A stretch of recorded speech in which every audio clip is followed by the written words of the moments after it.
E6 No, resembling. No, now we're live. Yeah, okay, Jonathan. That's what. Okay, talking over my introduction, not the first time. E6 resembling Laura also resembles TiNx, INTP. We have Janae here, resembles E6 and also NIFX, IEI, INFJ, diplomatic contender. And Jonathan here resembles, besides a pain, resembles E152, INFJ, diplomatic contender, IEI. And we have Sana, II, diplomatic contender. Well, who's doing that noise? Sorry, it was my notification, my phone. Yeah. I'll turn it off. Yes, thank you very much.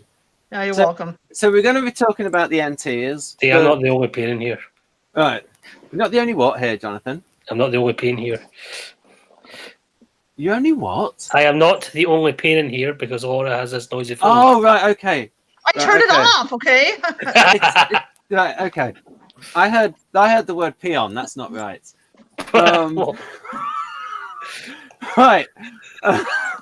So yes, we're talking about NTs, but first of all, we can get a grip on the Keirsey temperaments and the abstract type. So here we go. To answer Ben's question about Keirsey temperaments and type, what does deep theoretical level mean here? In a nutshell, SPs and SJs are world-oriented, and NT and NF types are cognitive-oriented. The hypothesis, and this is from Linda Behrens, the tangible outer world has special relevance because they are strongly anchored or interested. For sensing types, the tangible outer world has a special relevance because they are strongly anchored or interested in tangible reality. For them, the line between inner and outer worlds is distinct. Thus, for sensing types, the function that is oriented to the outer world, be it SE, TE, or FE, is really crucial. In contrast, for intuiting types, the conceptual inner world has a special relevance because they enjoy exploring ideas, possibilities, metaphors, potential, theories. Jonathan, head movement there. Just bouncing on to you. In agreement.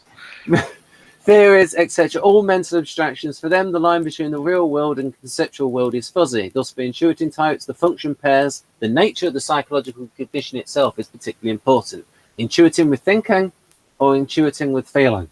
So, there we've got the thing about NTs, conceptual, abstract. Now, I personally would say that abstraction is not intuition.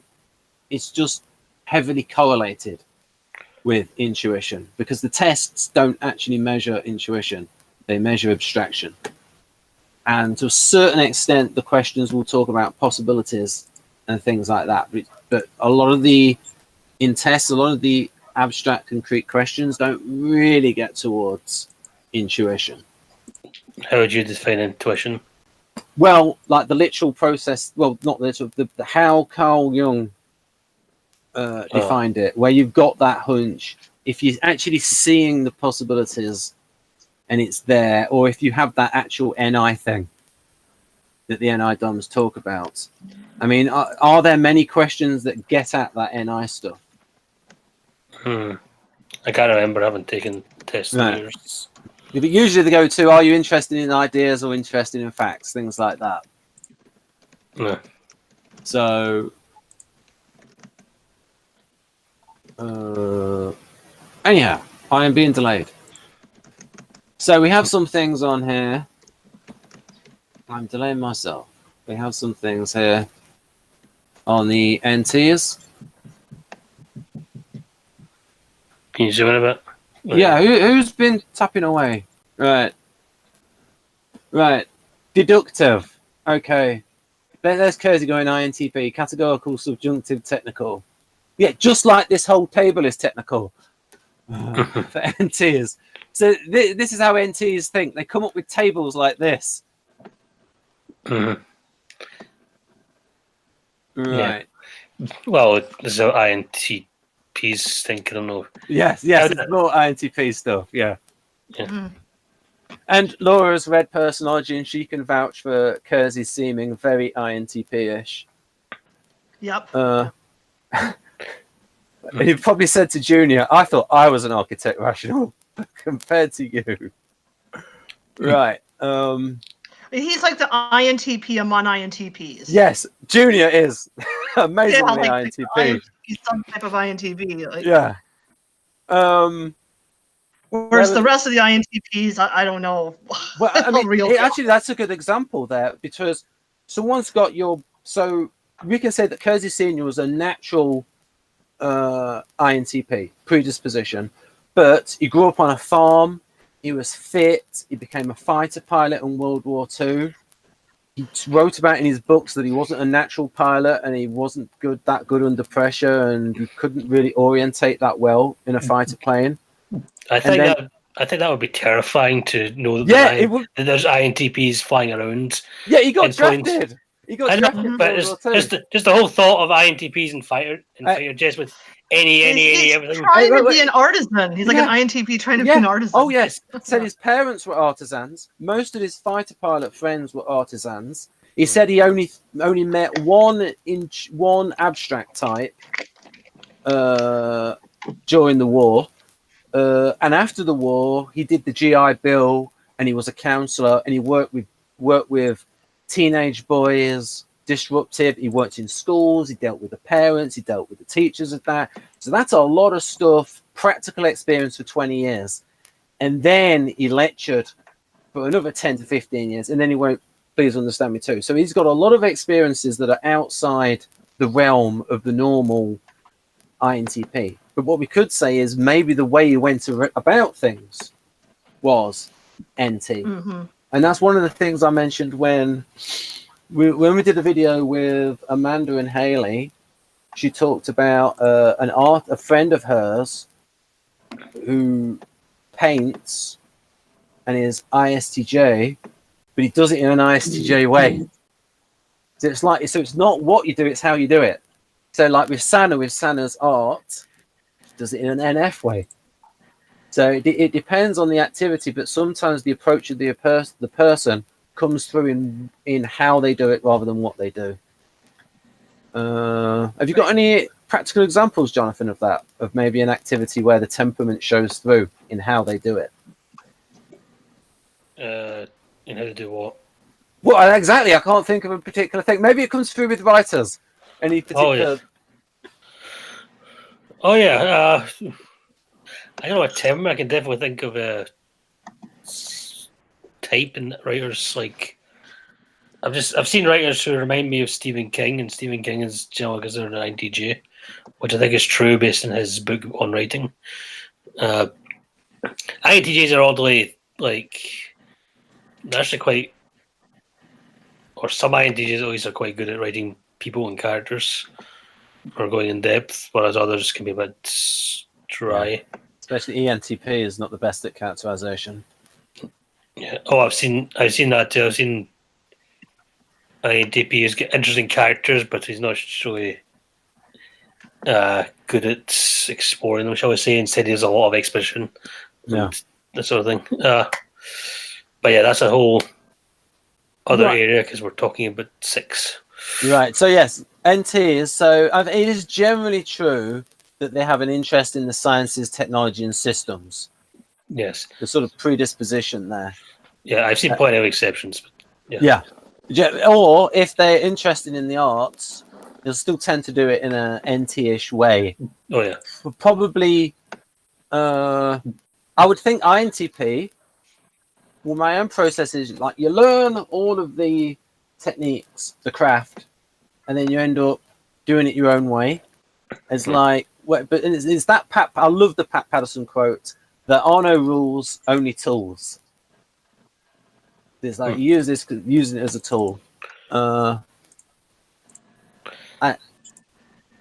Because there's still Jonathan. Do you want to say something, or you just? Well, I was thinking this is in danger of getting off topic again. Yes. Right. So yes. So we'll get back to the NTs because they actually did a table earlier on them. There's authority. Right. Authority. Right. Good. How do NTs? How do you think the typical NT deals with authority or reacts to authority? Well, that's going to vary massively by the NT because you've got ENTJ, which is in charge. Yeah. You've got INTJ, which is Contender. I mean, I would say both of those definitely don't like or authority. Well, do they not like authority, or do they not like not being the authority, or having the authority to tell them what to do? Yeah, they definitely want to be the authority because they're directive types. Especially ENTJ wants to be their own boss. ENTP is informing until if you cramp their freedom, then that's where their extroverted sensing comes through. Is if they feel constrained. So that's where the EP thing comes in with them. I wonder if Boris Johnson staged that fight with his girlfriend just so he couldn't be Prime Minister. So he couldn't be Prime Minister? Yeah, maybe he doesn't want to be Prime Minister. Maybe he's secretly horrified. Oh my God. Is he been eliminated yet? Or because if he goes to the... Because if it goes to the... Okay. This is what's going to happen, folks. The top two names go to the Conservative Party base and the membership. And the membership is heavily Brexit. And so they'll vote for Boris Johnson, unless he does something really stupid to mess it up. Which he apparently has done. He got in a big fight with his... He got in a fight with his girlfriend, and it was very loud, enough for the neighbours to call it in. And apparently it sounds like he was being abusive to her in some ways. Yeah, but physical or verbal? Verbal, but like she was screaming, "Get out of my house! Get off my laptop!" That sort of thing. That's all right. That shouldn't derail anything. Well, a lot. He's got a lot of trouble, like not answering the question and stuff. So, was he? Anyway, so we'll get back to that. We're getting off track because I've got this twin approach going on. Yeah. So NTs. Okay, do you want to talk about 6 now, or do you want? If you want, okay. NTs overall are in here. I forgot about this table.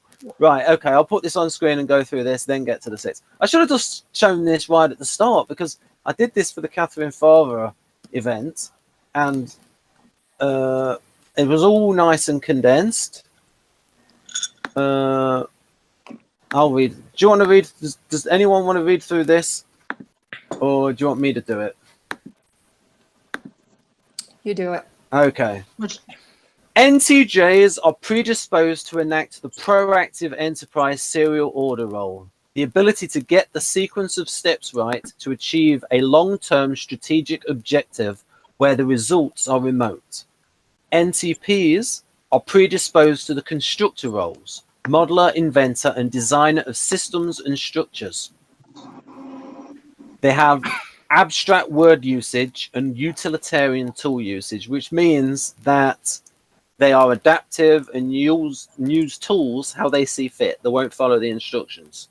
Well, that's their natural inclination. The NTJs might be more likely to follow instructions because they might think it's the more efficient way to do things, but they're not going to be by the book. Factorial words. I think we talked about this last time. Yeah. It's a bit like me. You bring all the factors in. We think we're bringing the relevant factors in. Some people might think, Ben, that's not relevant. I think it's relevant. So all the factors that pertain to the issue. So with someone's personality, I might type, yes, but what about their biography? What about their Enneagram type? What about Keirsey? What about Socionics? What about the Ibru-Kiki? Individual social status, biology, relationships, upbringing, culture, education, career, and events. All the factors. So factorial. Meaning that spoken thoughts are mentally configured to include all the relevant factors, tendency to stay on point, especially NTJs, and bring in relevant examples. Or if we do digress, eventually we get back on point. I hope. Especially when Jonathan's there to encourage it. Tendency to stay on point, especially NTJs, and bring in relevant examples and transcontextual thinking, especially NTPs. NTPs more likely to move on to associated points. In my humble opinion, and frequently of others, we me, can self-indulgently move on to other subjects. Whilst 1 degree of comparison can be a friend of the original context point, 2 degrees of comparative separation can be as obnoxious as a friend of a friend. So word reference analytical.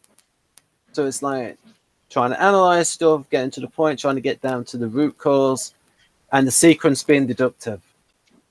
Is that a good summary, Jonathan, or do we need any more? I think that's more than enough. Right. I should have just done that right at the beginning. Now the iceberg. And I'll so at the bottom there, it's going to be covered up by the little squares, but it says you can't trust others in a bit that's covered.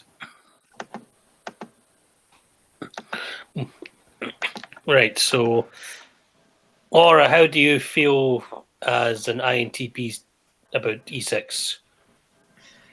About E6. You mean about this whole slide? Well, yeah, but also in terms of being an INTP, how do you think you distinguish between yourself and other INTPs? I think I'm more concerned about like security and wanting to do my duty and not wanting to let people down, and I think that tends to be more of an issue compared to other INTPs. Maybe more anxiety, more doubt. Well, I wouldn't say more doubt because INTPs can doubt quite a bit. So, but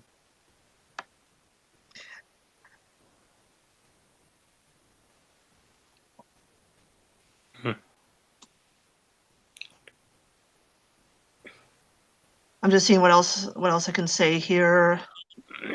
I mean, I don't think I'm like, sometimes you read about INTPs and they're like really anti-authority, really rebellious, and I'm not really like that. Usually I'm pretty compliant unless, I mean, it makes absolutely no sense at all, because I'm concerned of the consequences that are going to happen if I don't follow authority. Well, if I don't follow authority, I might lose my job. I might lose the relationship with so and so. So there's those issues there. So, for you, is authority more concrete or abstract? Authority more concrete or abstract? Yeah, like give an example. Like philosophers or ideology or that sort of thing. Or is it literally? Obviously, you'll have to deal with concrete authorities, but well, I mean, there's concrete authorities that I have to follow, like these are the rules, and these are the rules and stuff, that this is written on paper. You know, there's that concrete, but then there's the abstract, like ideologies that I follow, like don't do to others what you don't want done to yourself. I mean, there's stuff like that. I mean, That's very. I know that's from the Bible, but that's very Kantian. That okay. I think it's deontology. yes. Well,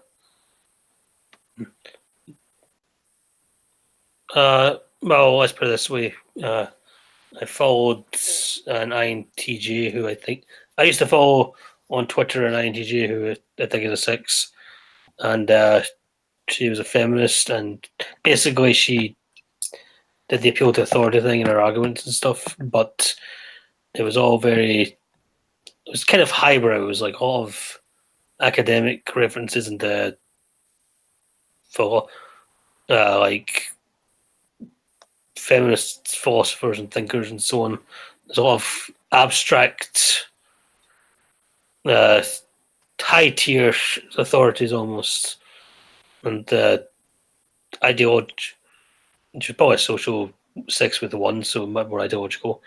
But very. If you compare like an ISTP's approach or she was almost like an ISTJ. I've seen her titled as ISTJ, but she was very much into analyzing films and science fiction, and having a very clear career path in the way INTJs do. So that's the sort of thing I was thinking about there. Like, do you have more reference for, like, as I put this, academic sources, for instance? Do you have more academic sources in the back of your mind, or do you have more like non-fiction authors or something? In the back of my mind, you mean as authorities? Yeah, or how you see it when you read, for instance. Well, I mean, so like academic compared to what? What am I comparing it to? I'll do my summary of what I think Laura's position is at the moment. The impression I get. I guess I'm not clear what the question. I'm sorry, I'm not clear what the question is. Right, yeah. That's the thing. Is because Jonathan, the way you're framing can create an abstract authority. I'll try and clear it up. So concrete authorities, literally people that have authority over you. And I would think that, judging by Laura, what I know of Laura and our conversations, you respect concrete authorities, but when it comes to abstract authorities, because of the INTP-ness, -P. Damn, I shouldn't have said that, sorry. Because of the INTP, you are more likely to think for yourself when it comes to abstract authorities, but when it's in the concrete realm, your self-preservation aspect comes in. I think that's true. I think that's true. Sometimes I feel kind of helpless with these concrete authorities. Like, I don't always think I could fight back, or if I don't follow the authority, something bad could happen. Even though I know it's dumb. I know it doesn't make sense. I know it violates an abstract ideal that I have. But like if I don't do what the boss says, I could get a bad performance review. I could lose my job, or some other concrete authority. I could go to jail or something. Worst case scenario.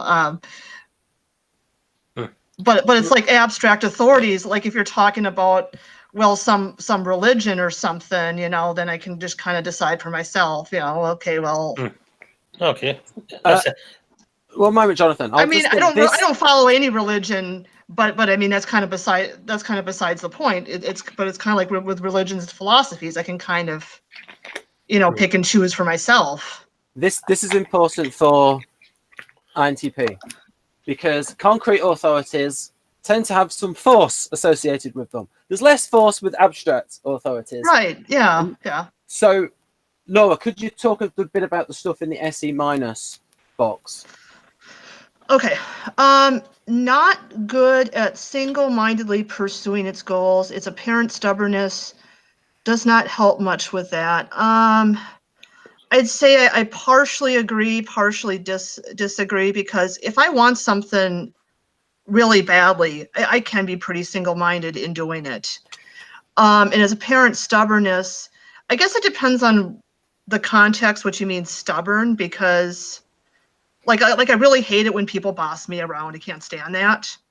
So I guess it could be kind of stubborn in that way, but I suppose it's stubborn about maybe ideals. I think this is right. Okay. That kind of thing. An abstract nature.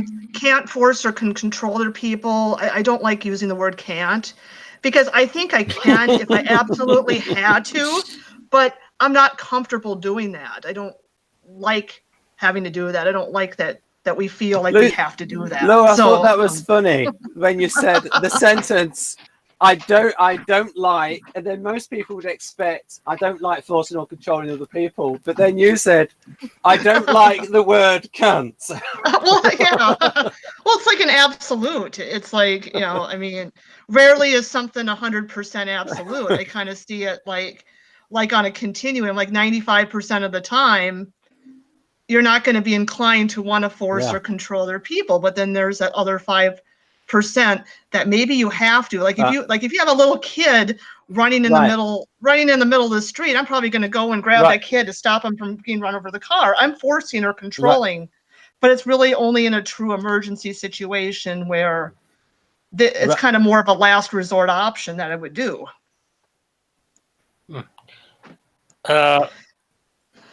So, Laura, I'm thinking in the way you answer these questions, Laura, It's a good way Yeah. for you, Jonathan, to follow up from a self-preservation point of view in terms of, oh, she seems to be doing this for self-pres reasons. Like that instinct is overriding the SE break.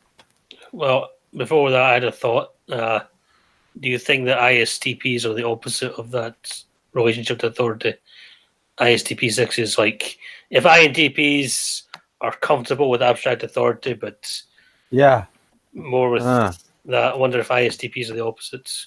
Like, ooh, Oh, that'd be interesting. I'll just say something that I mean, thinking of ISTPs in not just LSI, but ISTP. If I'm thinking of Grinder, because I'm pretty sure Grinder resembling ISTP, they like to separate things out.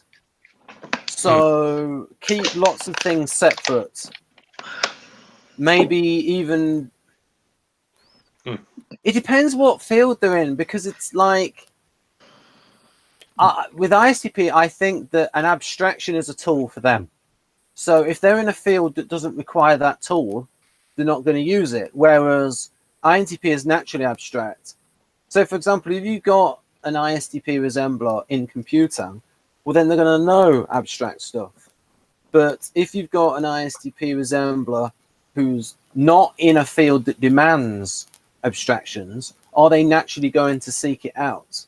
Well, they might do if it's to say, if they might seek out typology as a tool for understanding themselves and others. So it's hard to say, because the reason it's hard to say is that the 6 and the artisan temperament are a lot of times at odds with each other, and you go between those contradictions. Well, the phobic 6 is at odds with the counterphobic 6 is much more in tune with the artisan temperament. Okay, I would think ISTP. Sorry, what's more in tune with the artisan temperament, Jonathan? The counterphobic 6. Yes, the counterphobic 6. And I would think they'd be more likely to take on authority with that, because they like a contest, they like to confront. So that's going to be more in line, and not got the SE break thing. Well, then again, you've got Vladimir Putin, who very much likes authority and likes orders. Well, I think it's ISTJ rather than ISTP. You think Vladimir Putin is ISTJ? Yeah. No. Are you talking about Socionics ISTJ or MBTI? Keirsey ISTJ. Oh, Keirsey ISTJ. Nah. But Keirsey ISTJ that's going to be a future hangout. Would be more like SLI and Socionics. But then depends he's on like the an school. LSI and Socionics. It depends on the tricky. school. It depends on the We can have a whole hangout on that in future. Right. Well, yeah, you could. Let's put it another way. I've also seen in the Keirsey temperament group, the person that posts it, usually if someone's like a terrorist or an extremist, they'll type them as ISTP. I noticed a bit of a trend in that group. So I do wonder if, I do think that a lot of extremists and homos are ISTP. I can think of the Oklahoma bomber. He sounded very ISTP the other way from what I knew of him. So I'm almost wondering now if I could figure out perhaps every Myers-Briggs type that is 6. I wonder if the authorities they look for are more to do with their third or fourth function rather than their first or second. That's just a theory that came into my head now. Mm-hmm. If you're ISTP, your authority won't be anything to do with TI or SE, but it will have to do with NI and FE because you're not as comfortable with them. Yeah, I think that's interesting theory. That makes sense. I think that's kind of true in my case. It's kind of SI and FE is the things you want authorities for in that realm, which would be in line with self-pres 6 as well. Mm-hmm. If you want, because SI kind of overlaps a lot with self-pres. Well, I think it's values. What is the value of the INTP? What are the values of ISTP? And the values are then going to line up with the authority, like the different kinds of authority. Also, for those who haven't seen the Enneagram Strikes Back hangout that we done, go go watch them. I did type Anakin Skywalker as ISTP, Claustrophobic 6, and Keirsey has that character is very comfortable with machines and with mechanics and thinking stuff. He's a bit less comfortable in the realm of politics and philosophy, so he's always kind of like with politics. He turns to to Palpatine, which turns out to be the bad guy. Spoilers. And a lot of his ideas and politics are clearly based on that guy who's acting like his mentor and his confidant. And he's trying to follow the Jedi philosophy, but he's not comfortable with that either. It doesn't fit with what he knows. Mm-hmm. So it's more of a claustrophobic stance to the Jedi authority. But that's consistent with my little theory that perhaps your tertiary and inferior functions are the key to understanding a six's relationship to authority. Right. I am. God damn, I am brilliant. Bringing it together. And very modest, too. Theoretical triangulation. Right. This might pertain to something in you, Laura. Like, say... So... Oh, before we go into that, can you go back to that previous one with the SC? I just wanted to add a couple things. Go on then. Okay. Yeah. Number 3. I think if it's a more like just a general chaotic or unexpected situation, I will be kind of passive and hesitant because I kind of want to do the right thing. But I think if it's a true emergency, and I know it's a true emergency, I'm very quick to react. It's like, you know, if there's a fire, I'm immediately gonna react to it. I'm immediately gonna do something. Number 4 is not true. Now, when you say you're going to react, now are you going to do what George Costanza did and just run out the building, or are you going to help other people and take charge? I don't. I think it would depend on the. I think it would depend on the context of the situation. I think if I was surrounded by other people, I'd want to help. I want to help them Seinfeld, out. Jonathan. Yes. Yeah. I mean, I was going to say Seinfeld are. They're almost all 6s, or a whole bunch of 6s in Seinfeld. Yeah, I think. Yeah, George is definitely a 6. Yeah. Yes. He's even listed by Rizzo and Hudson as a 6. Yeah. Well, what do you think the Myers-Briggs types of the characters are? I think George. I had a look at this and I thought about it really carefully. I do agree. INTP. I think he's an INTP 6. Yeah, INTP. Yeah. In that, with him. He's got the subjective thinking. He's just not got the reasoning powers of the more intelligent INTP. But yeah, INT because going through them all, it's like NT, and then because he's INTP for George, and people have written about it and have given like quite a good explanation for it. It's sort of.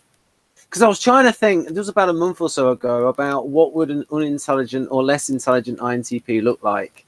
Now, Jack was a little bit cheeky in one video when he said Bernie Sanders and Jeremy Corbyn. I think he described them as not especially bright INTP, LII. I'm not sure if either, especially not Bernie Sanders. Bernie Sanders is definitely TE dome. But for George Costanza, we are getting off track. But he's not. He's not artisan. He's not NF. He's not SJ. If he's an ITP 6, we're actually surprisingly staying on track. Yeah. Okay. But yeah. So he's interested in science. He's interested in science. He's not SJ. He's not rule bound. He's not orthodox. He's not NF. Yeah. He's not SP. And so NT is like the NT nerd. Now there is that. Now remember that episode where he cleaned his mind and actually turned into the full INTP, and he became very clever. Do you remember that? I haven't. It feels like a transformation. Yeah, he transformed because the idea was that he stopped thinking about sex and he became the full INTP and he became brilliant. And then he had sex with somebody and he went back to the normal George. Well, Right. Because he calculated in his mind that he would never get to have sex with anyone as attractive again, and so he made the choice. All right. I think actually the actor might be INTP as well, different NT. He often plays NT characters. He was in Star Trek Voyager. He was also in the show Criminal Minds, and he played an evil genius. Now, because the character was based on Larry David, what about Larry David? Oh, I can see Larry David as that as well. He's very, I could see him as an INTP, and also very much complaining and stuff. Because people say that Seinfeld didn't have a plot. Oh no, it had 4 very carefully worked out interweaving plots a lot of the time. What do you think Jerry Seinfeld is? I think Jerry Seinfeld personally is ENTP. Yeah, and the whole theme of the program is what is the right thing to do, and they're like asking about manners and stuff. And of course, the sitcom evolved from the stage play format, the comedy of manners, and it's like they don't have any FI stuff going on there. I agree with those that think Elaine might be ESTP or STP. Kramer is like ENFP, ENTP. I'll lean towards ENFP. What? You think Kramer's ENFP? I said ENTP, but I lean a bit towards ENFP. I don't think he's good. I think he's going to have F5 poor, to be honest. I don't think he's going to be good at F5 from all I've seen of the show. But I can see what you mean, but yeah. I mean, it's almost like an ENFP, but an ENFP that's FI polar. Yeah, like the very last episode, there was a guy getting mugged, and they just stood there and gulped. He actually had a camera. He just recorded the whole thing for fun. It's not exactly that was not exactly an F. Yeah, but that was how they got all put in prison because of the good Good Samaritan law, I think. Yeah, as well. There is a real thing called the Good Samaritan law. That's not it. But yeah, real Good Samaritan laws actually are the opposite. They're designed to protect you. If you do interfere, you won't get in trouble. Right. That's what real Good Samaritan laws are. Right. Gotcha. But in the show they had all it was totally made up. What else? So yeah, Jerry Seinfeld being ENTP 6, how would you distinguish him from other ENTPs? He seems like Jerry Seinfeld in terms of the guy who's wait a minute. The guy in real life was a little bit more. Now the guy in real life, the real life Jerry Seinfeld might be a little bit different. SJ is possible for the real life one. Now I heard, because I watched all these backstory stuff, that for his first appearance on the Tonight Show, he had that material and he tested it out for ages. But loads of comedians would have done that before their big break, or at least they flipping should do. Have their material honed before they do their 10 minutes in front of a large percentage of the country. But overall, it's also the way people can decide for themselves in the way he supported Michael, what's he called? The guy that played Kramer. Don't know. Well, anyway, when he did all that stuff with when he went too far in the comedy club and he went all that N-word stuff, and then Jerry Seinfeld supported him, and you then got to sort of look about, and the way he talked about that is some FI break coming in about it, or is it other things? But certainly the character of Jerry Seinfeld, so many of the plots hinge on him not knowing what the right thing to do is.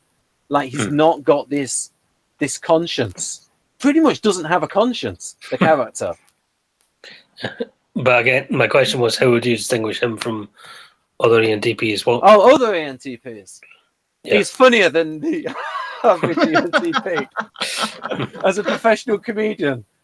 Probably got FE a little bit more developed. Again, it's comedy of manners. It is always thinking about FE things, like how is this going to play? What are the social implications? of it. So it's almost as if he's, in Enneagram terms, he would be social instinct, Jerry Seinfeld. Maybe. I've seen him. I know he's been typed as 639, I think, by Catherine. I think. Is this the carrot, the one in the sitcom, or the real guy? No idea. But I think it might be the real guy. Because she did go, in one of the previous classes, she had a list of tri-types she went through, whole bunch of exemplars. Right. So I would think that for... Yeah. I actually think that Boris Johnson is also that tri-type 60. So it'll be interesting if Jerry Seinfeld will be your prime minister. Right. Okay. Well, what I'm sort of saying is that the thing is, though, FI break is good comedy material. So the on-screen version as Jerry Seinfeld is probably more FI break than the real one, if the real one does resemble ENTP. But certainly the one in the program is like he has discussions with all the others about what the right thing to do is, like etiquette on various things. It's like no FI from Jerry Seinfeld. It's all FE stuff. All about manners, comedy of manners. Okay. It's been a while since I've watched it. Over 5 years. Do you know if any of the characters' intellectual interests? Just wondering. The character, well, they're into science fiction. A little bit. No, what is he into? I remember when George said to Jerry, it was a hell of a thing when Spock died. Talking about Wrath of Khan. Oh dear. Spoiler. But he comes back. There's more spoiler. Yeah, it's sort of given away in the next the title. Yeah. But hang on a minute. You're asking about what are you asking? The subjects that Jerry Seinfeld's into. No, the intellectual interests of the character Jerry Seinfeld on the show. Right. So they're into science fiction. You're saying all that. Not really. What is he? He's into baseball. Loves his baseball. Didn't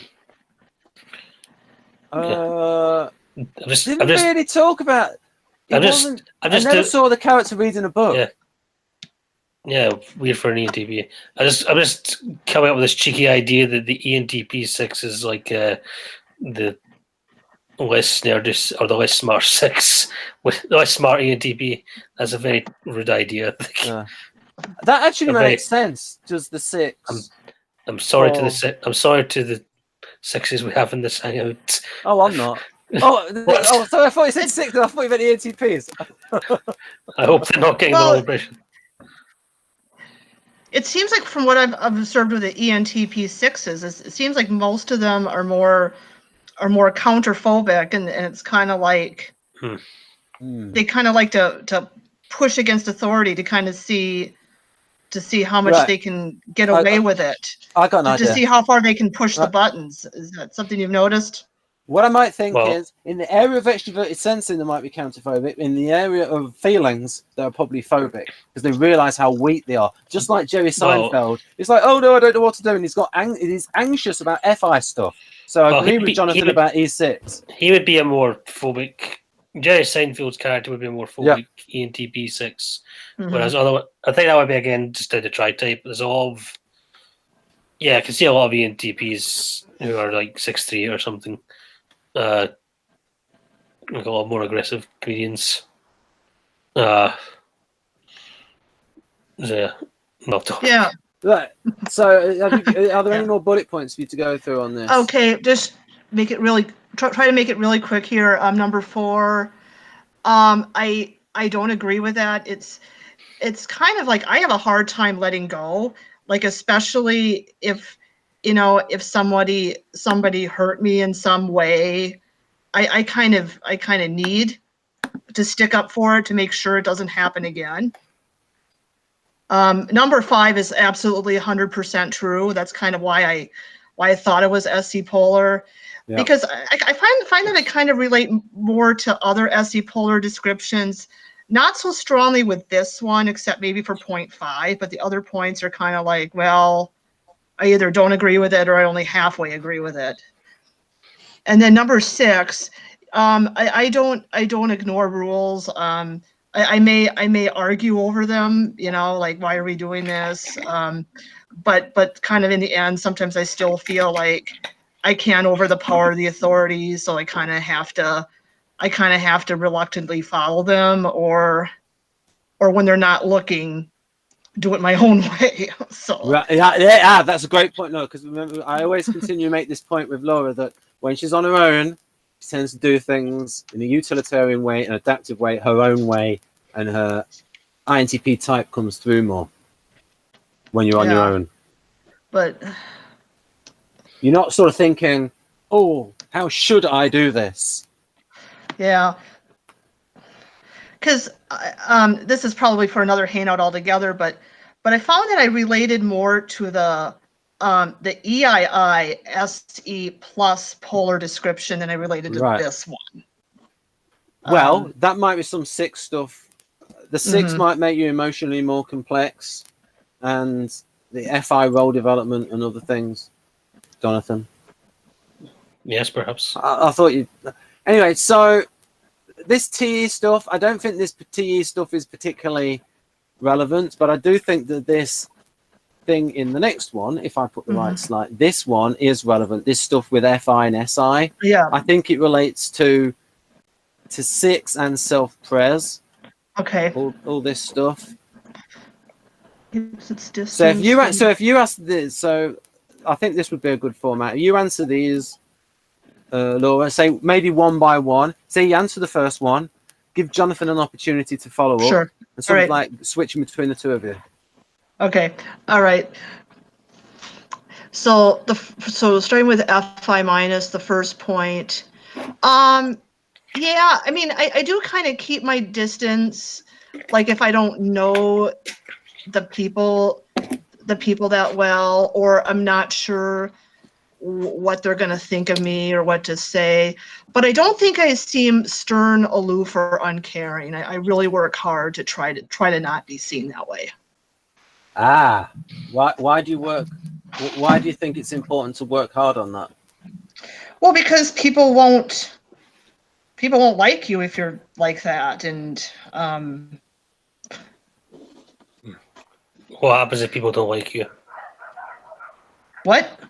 Sorry, there's dogs. What happens if people don't like you? Well, I mean, if people don't like me, then then I can't have a relationship with them. And I mean, it could have bad consequences, like in the workplace, for example. If people don't like you, that could cost you your job. I mean, in school, sometimes I felt like if the teacher didn't like me, that could affect my grade in the class. I mean, teachers aren't supposed to grade based on how much they like you. They're supposed to grade based on how well you perform. But I think sometimes they're biased. I mean, yeah, the sex is actually people oriented, but it's more like they're familiar people, especially they're safe people. They want to have some people in their life who they can count on, feel safe with. So, yeah, some 6s are more sociable than others, obviously. Yeah, so. Okay, number 2, will maintain and protect the relationship network it grew accustomed to. Probably protect more than maintain. Sometimes, like I find that sometimes certain relationships kind of gradually fall out over time. Like maybe we don't, keep in touch as much. Things just kind of happen, so we just sort of gradually drift apart. Not because necessarily we had a major fight or anything, but just kind of just kind of more like things happen, or maybe our interests have diverged. I think though, if it's a relationship that's really important to me, I'm going to work really hard to try to maintain it. Yeah, that's sort of in line with E6, but I think because it's an INTP profile, I could easily see like an E5 having the same thing for a different way, a different reason. Well, with an E5 INTP, it'd be more like they're worried about being too alone, or they know that they can enjoy their alone time too much, and they don't want to lose that, so that's why they'll protect their accustomed ones. They also want to share their ideas. Yeah, The INTP 5. Oh yeah, I definitely want to share my ideas. Yeah. I think. Oh, it's like, especially in the FE develops, it's like they have this great idea, and it's like they want to tell people about it. Or it gets to a certain point where, I suppose, where they've thought about it and thought about it and thought about it, it's like, right, now I'm articulate on this subject. Now I've got to find somebody who's interested. It's like that is what David Keirsey Jr. has been having, like with his physics, finding people who can understand it. Ready for me to go to the next one? Yeah. Number 3, if it chooses to end a relationship, it's not likely to change its mind on its own. I don't think I agree with that. I think I'm often the one that, well, I would say it's about 50-50, you know, whether somebody else chooses to end it or whether or not I choose to end it. Well, actually, I'm probably more likely to be the one that chooses to end it. And, you know, there's been a couple times where I've, you know, maybe prematurely ended a relationship because I kind of thought that, you know, I thought the person hurt me too much, and I don't know, it was too uncomfortable to continue on with it, or felt like I didn't trust the person anymore. So maybe I could have kept the relationship going, but I didn't want to bother, so I ended it. Yeah, is this what is known as the door slam, Jonathan? This. Yeah, and just to clarify, the INFJ door slam, the INFJs are the ones who do it the least. That's the real INFJ door slam. Yeah. Is meant to be the INFJs are the last people to door slam, but for some reason it's developed a reputation. Well, they're Jules ESTP, so you know they'll have plenty of opportunity to slam the door and not act on it. Yeah, I mean, I don't typically door slam, you know. Yeah, but I mean, I think I can lose trust in people easily, and people can easily, some of them easily hurt by people, and I think it's kind of like I can forgive, but I don't forget, and then what they've done kind of affects my feelings towards that person, and it takes me quite a while to kind of rebound again, and so I'm kind of insecure in that area. Like I know some people like they can have like a fight with somebody, and then the next day it's like nothing. It's like nothing ever happened, and it's like for me it's like I'll stew about it for like days, you know, hours afterwards, and it's like, you know, it affects how I interact with that person in the future. Laura, what do you think your tri-type is? Well, I'm kind of between, I'm going back and forth between 1 wing 9 and 9 wing 1 for the gut type. Yeah. And well, Catherine, she typed me as a 693, and she actually typed me as social first. And I took the test and I got 614, and I think that fits a little better, but I can kind of see that there's some 9 influence in there. I think it might, but the question is it in my tri-type or is it just from the arrow? Yeah, because 6 has an arrow going to 9 as a security point. Well, and I do relate to like 9 when I'm going into the secure space, kind of like I want to know that everything is going to be okay no matter what happens. And that's sort of the ideal I'm striving for that I never quite reach. What was your parents' types? I think my mom is either a 2 or a 6. I'm trying to figure out which one is more. I think she might be like a 2-6. I think she's like a 1-2-6 tri-type. I'm trying to figure out if her first type is a 2 or 6, and I think my dad is a 9. I'd say his tri-type is 953. Yeah, Definitely self-pres. Definitely self-pres first. Mm. He just seemed kind of very more distant and kind of reserved, like it was kind of. Well, that could be an influence on a person's type if their parent is a particular Enneagram type. Like I also had a type 9 dad, and that kind of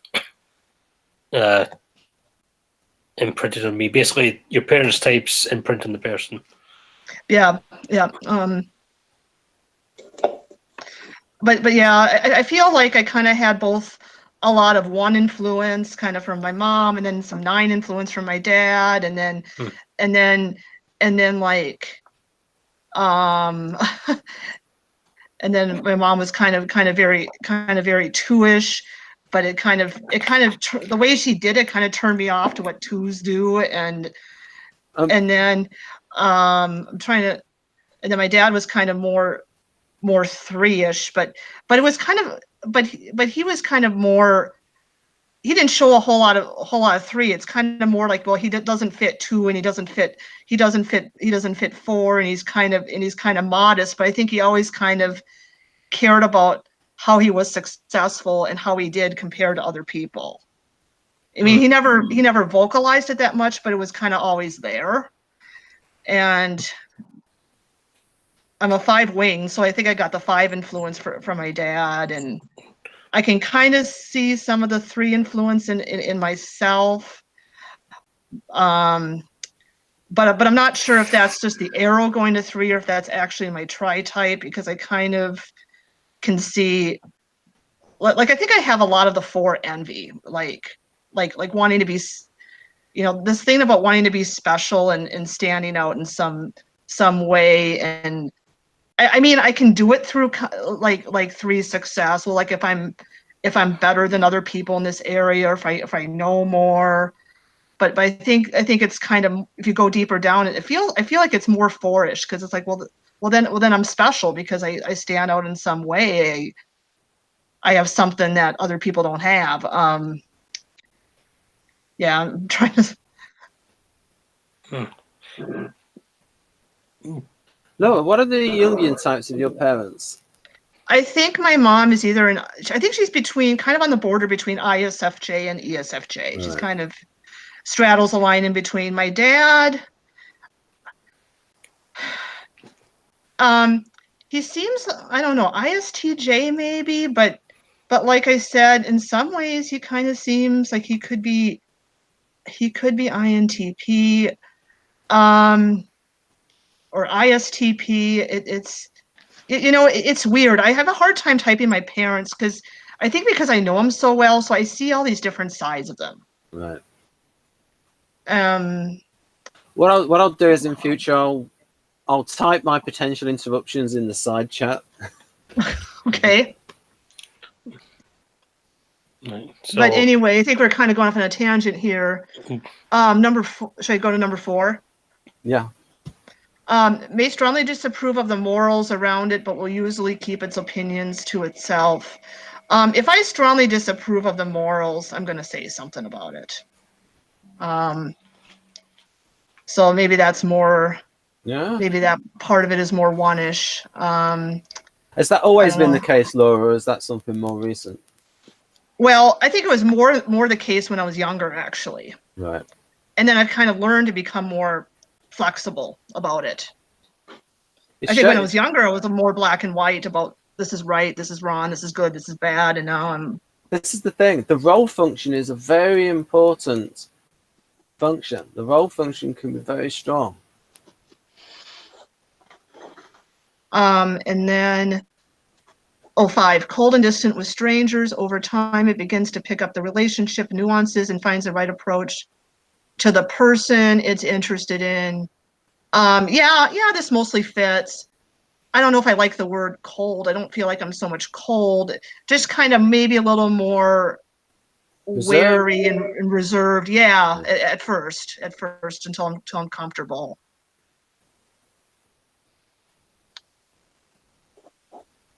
Are there any Enneagram follow-ups to that, Jonathan?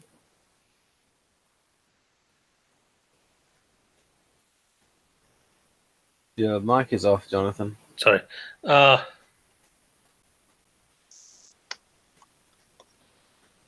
Well, again, that could be.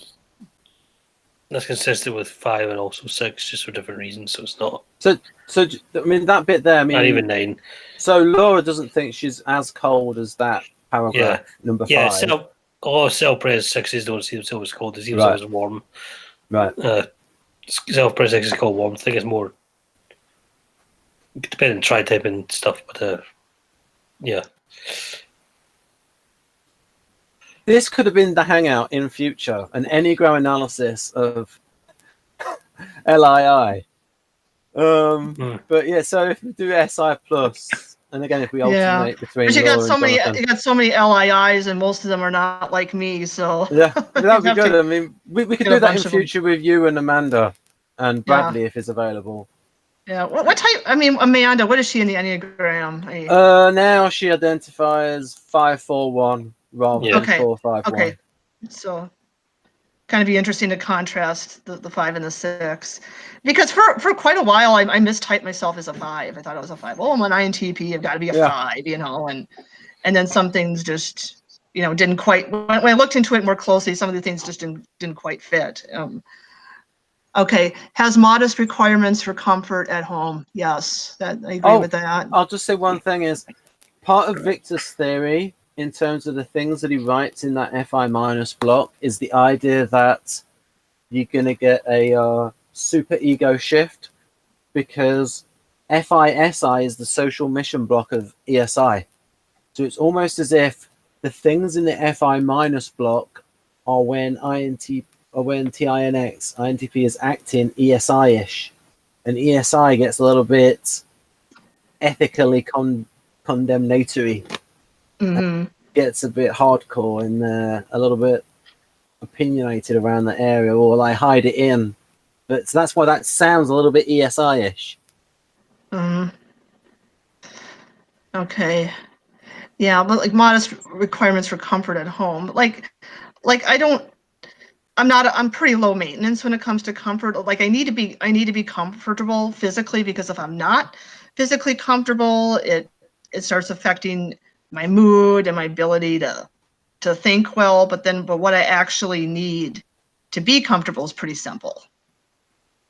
The most important of them being it must have good conditions for doing the work it loves. Yes, and this is more important than the actual job itself. You know, the conditions are more important than the job, because I could be happy doing a lot of different kinds of jobs. It's really more about the conditions I have to work in. That's important. Right. Did you want to say something? And what are those conditions, Laura, specifically? Well, I mean, like a comfortable work environment, kind of where, like I don't have to work.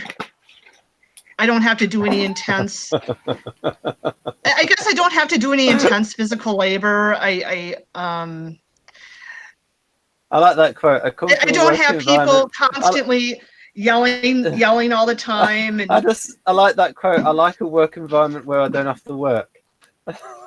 Okay, I don't have to work. So I'm interested in that. Well, like or environment where I can just kind of go at my own pace. I don't have all these constant demands placed by people all the time. I have that. I get along with everybody, but I'm not necessarily socializing a lot, because I'm kind of more when I go to work, I'm kind of more task focused. I just kind of want to do my thing, get it done, and do it well. But I also want to be able to get along with the people that I work. Laura, Okay. if there was a thing at work where it was like optional, do you want to go on this sort of like team? It might not apply to you, but say they had a team building weekend or something, or a team building it that was optional. Would you go on it because you felt it was expected or not? this is, I mean, this kind of depends on a lot of factors, you know, that factorial language. Yeah, here we go. What are the factors? Because that could be telling. The coworkers, you know, themselves, like let's say that I really despise certain coworkers. I might not want to go if it's optional, but then I might have the incentive to go because I know that I need to improve my relationships with them, and this could be useful. And I'd probably be more inclined to go because I think it would look good, and you know, and it could improve my prospects in the long range future. So I'd probably be more likely to go unless, you know, like I absolutely maybe despise some coworker and it was going to be too uncomfortable, too awkward. But I'm sorry, Laura. Jonathan's posture has just distracted me. Do you want a chaise lounge, Jonathan? My feet are very sore, so I thought I'd just go Roman style. I mean, but in general, would you like a chaise lounge? So you could like do a hangout in that position. Why do you have one? No, I'm just wondering. I'm not selling that. I'm not Del Boy. Right, sorry, Laura. okay, yeah. And I don't know. It might even be kind of fun. Like if you go on a retreat somewhere, and depending on what it is. I think. I mean, we did an analysis of ESI, and it sounded quite six-ish. And I'm wondering if you are more likely to have the super ego shift, where you are more likely to act ESI-ish than say than an Enneagram 5. All right. INTP, because ESI seems quite six-ish. It's kind of interesting you say that because there have been a couple of random people that have typed me as ESI. They think I'm like an ESI, and I'm not. But I mean, they've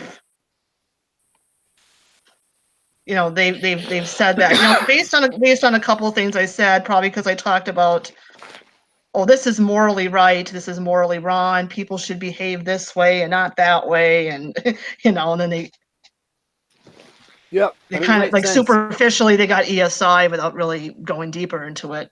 I mean, I think we typed it because we did that. I don't know if you've seen that, Laura. We did an Enneagram analysis of the Socionics ESI. Okay. And it did sound very six-ish. Yeah. It's even called The Guardian. I didn't see that one. I'll have to go back and find it and watch it. It's very good, eminence. Yes, you are a star, Jonathan. Do you think I'm a normalizing subtype in DCNH? Because that sounds like yes, that might be the way. normal. I mean, normalizing tends to equate to the types which seem a bit more guardianish, SJ-ish. Okay. Because the reason why is Victor's DCNH system is based on functional accentuation. He sees FI and TI DOMs as balanced stable, and so he sees LSI is a little bit SJ-ish. It's like he sees it as almost Keirsey ISTJ for the LSI. He calls it the inspector. He calls FISI the guardian. So it looks like for Victor, normalizing sounds a bit more SJ-ish. And that's why I asked that cheeky question. Were there about 45% of people normalizing subtype? Because that's the same percentage of the people as probably guardian. Because I just wonder if he's capturing the guardian temperament under the umbrella of normalizing subtype.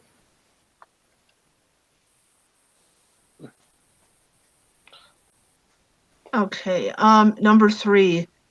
The usual everyday chores feel like a strain, but help it stay in shape.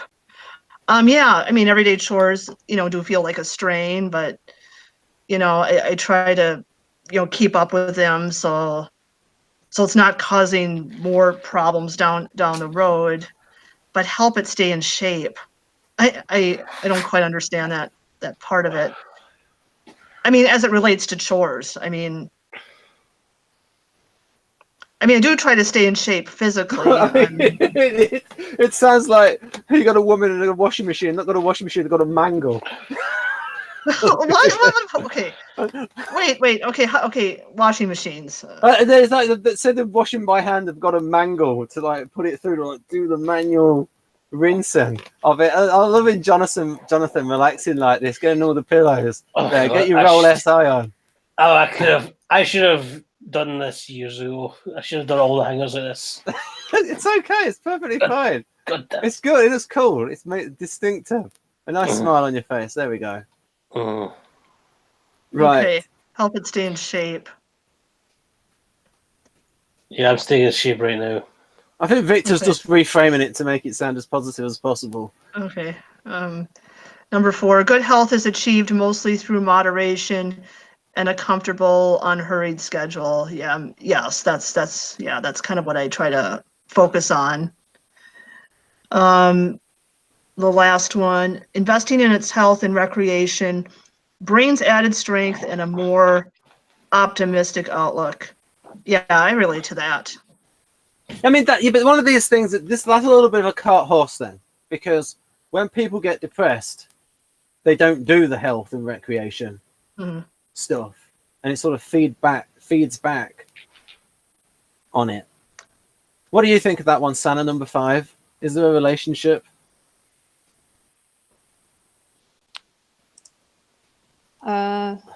Sorry, I was muted. Which one? Number 5 on SI plus, this idea of investing in its health and recreation brings added strength and more optimistic outlook. I just think that that might be doubly related though, in that to 6, you mean, or no, just in general, that relationship, because I've heard that when people get depressed, they don't do the health and stuff, and they spend a lot of time sedentary. Yeah, it is. I believe proven to be correct. However, what kind of activity is good for a person is going to vary. Yeah, but I would imagine something that's more physical. Anyhow. Yes, if possible, physical activity is often useful. Yeah. With mental. Because I remember you said in your interview with Jack that you would like to do horse riding. Yeah, I have done quite a bit of that in the past. And also, I remember seeing something on a Fox News Extra about they had Iraq war veterans, or maybe Afghanistan, and they were talking about their working with horses to help with PTSD.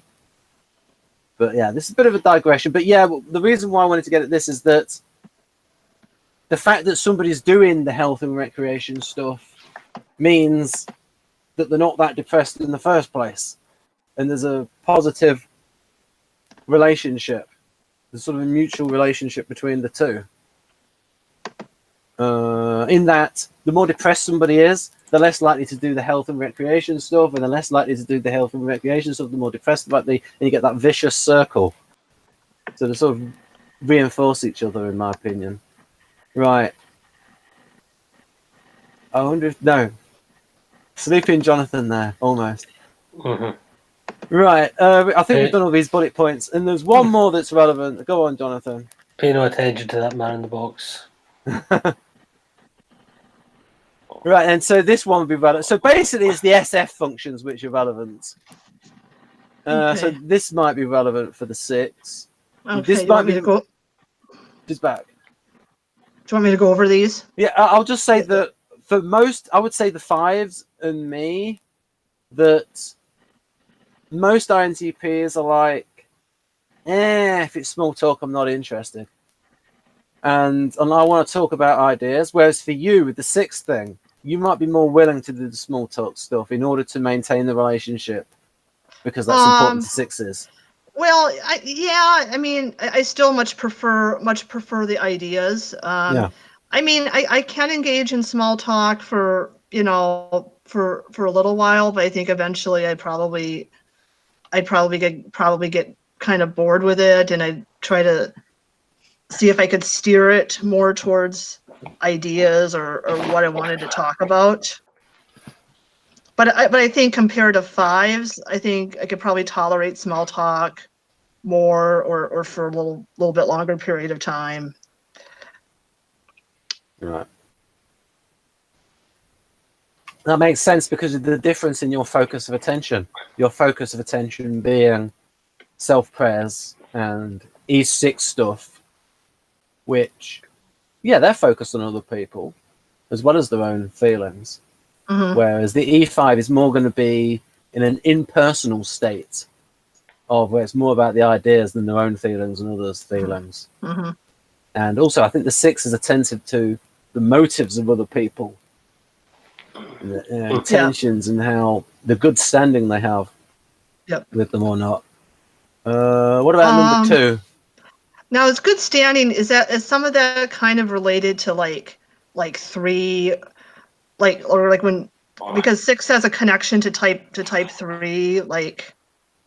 I suppose so, but it's not because like if I'm disintegrating a 3, then sometimes I kind of worry about am I in good standing or not, or compared to others, how good of a standing do I have, and I don't want to have a bad standing. Well, 6s are interested in good standing because they're worried about being attacked or blamed or anything like that, whereas a 3 is interested in good standing for different reasons. So okay, the 3 is more about they want to look successful and look efficient and be loved for it. Pardon me. So the 6 going to the high side of 3 is more like they don't let their fear of being blamed get in their way of success. mm-hmm. Right. Yeah, that makes sense. Yeah. And I think you've shown that you can do a little bit better than number 2. I can do better than number 2? Yeah, because like you've got practice of like doing the small talk thing with other people. And again, E6 INTP is probably more people focused than E5 INTP. Well, because I mean, I read the stuff about E5s. I know some of this is kind of very, stereotypical sounding, but they always talk about how E5s, they hate socializing and they hate parties and they hate people and I'm not really like that. I mean, yes, I do need a lot of alone time, and personal space to process things, but I'm not antisocial like that. I mean, not unless I don't feel, safe or comfortable around the people. Then I'll feel antisocial. But Right. but in a general sense, I'm not really that antisocial. No. It's kind of like, I'm kind of observing the people, kind of like, okay, do I want to get involved in this? Do I not want to? But then, if I feel safe with that group, then I'm ready to go. Right.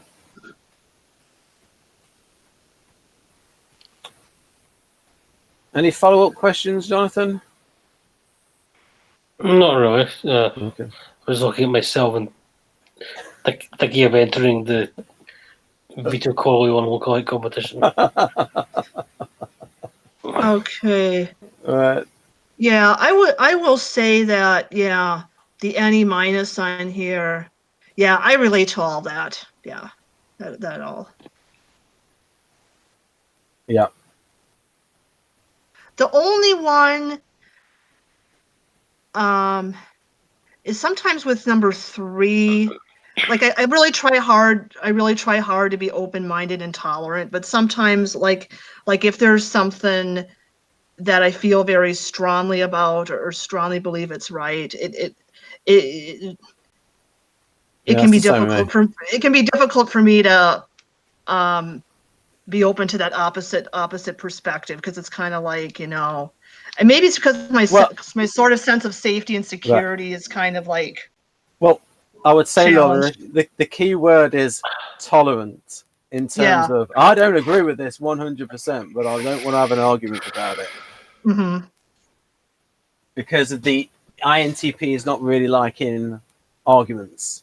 and thinking about, and especially in your case, especially if it's like someone might say something at work that you disagree with, but you think, I don't want to have an argument and then have this, because as you say, I might lose my job over it.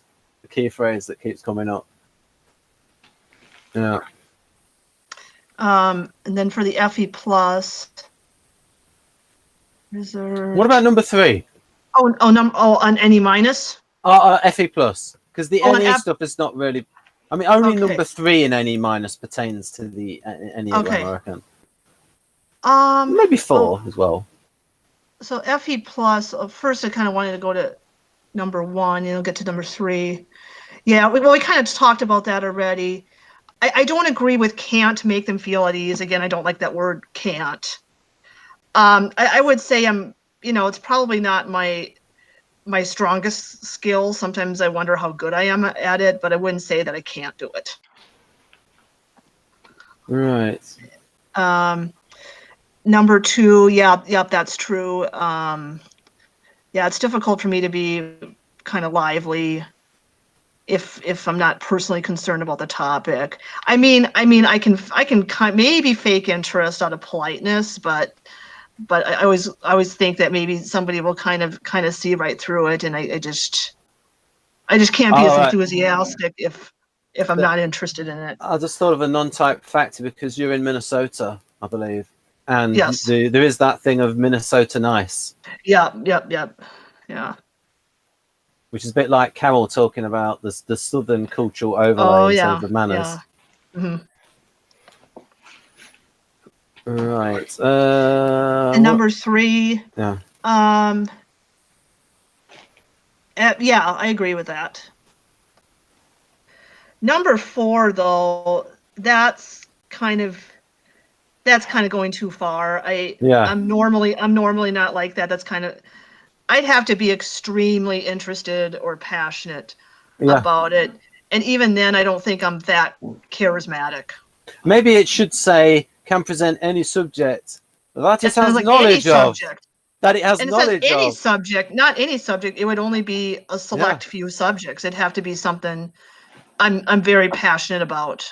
Otherwise, I couldn't do it. Yeah, exactly. And even then, when it says a very animated, fetching manner, I mean, well, that sounds like maybe an ENFJ or something. Yeah. I mean, well, a lot of this pertains to the supervisee shift, to when the INTP resembler is on their territory and acting a little bit ENFP-ish, because you've got that block there, NEFE, which is the social mission block of ENFP. So basically, just like when you two in the last hangout we did started, gushing over Keirsey's word choices. Yes. Was I very fetching? It's like very animated.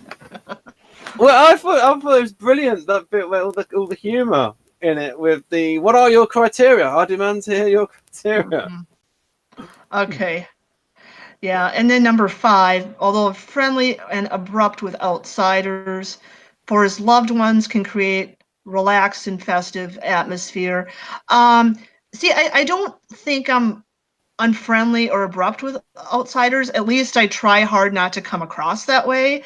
I mean, I do think I'm kind of quiet. I do think I'm kind of quiet and reserved, but I don't think I'm unfriendly. And the second part, I mean, yeah, I can do that, but I think I would prefer somebody else to do it. Right. Jonathan, how much longer have you got, look? Because I'm thinking there might need to be a part 4. No, surely we can go on. Is this like a TV series or something? Surely we can go on. Tune next week for the next episode. So what do you say, Jonathan? Surely we can go on to ENTJs now. Right, now we can go on to ENTJ. Okay. Oh my gosh, I'm bad. I totally forgot. Because the other function. That was good, actually. That was a good. Yeah, that was a good section. That was a very good section because. Okay. Sure. Right. By the way, I have incredible pity for all you chair dwellers. It's just so incredibly comfortable. Well, Jonathan, I have 2 cushions behind me, and I am sitting on 1, 2, 3 cushions. So, you know, I am not without comfort, but I'm glad you're nice and happy. Yeah, but I've got a couch. Come on. Yeah, very good, Jonathan. Oh, And nice to see you happy. So there you go. Do you need it any bigger? maybe slightly, but well, But once you've read through those, The okay, T- I will zoom in. TE is smaller than NE. Yeah, well, that's because I couldn't Any's- fit it in. I had to Yeah. adjust the size. And so, Yeah. I mean, should I have kept them all small?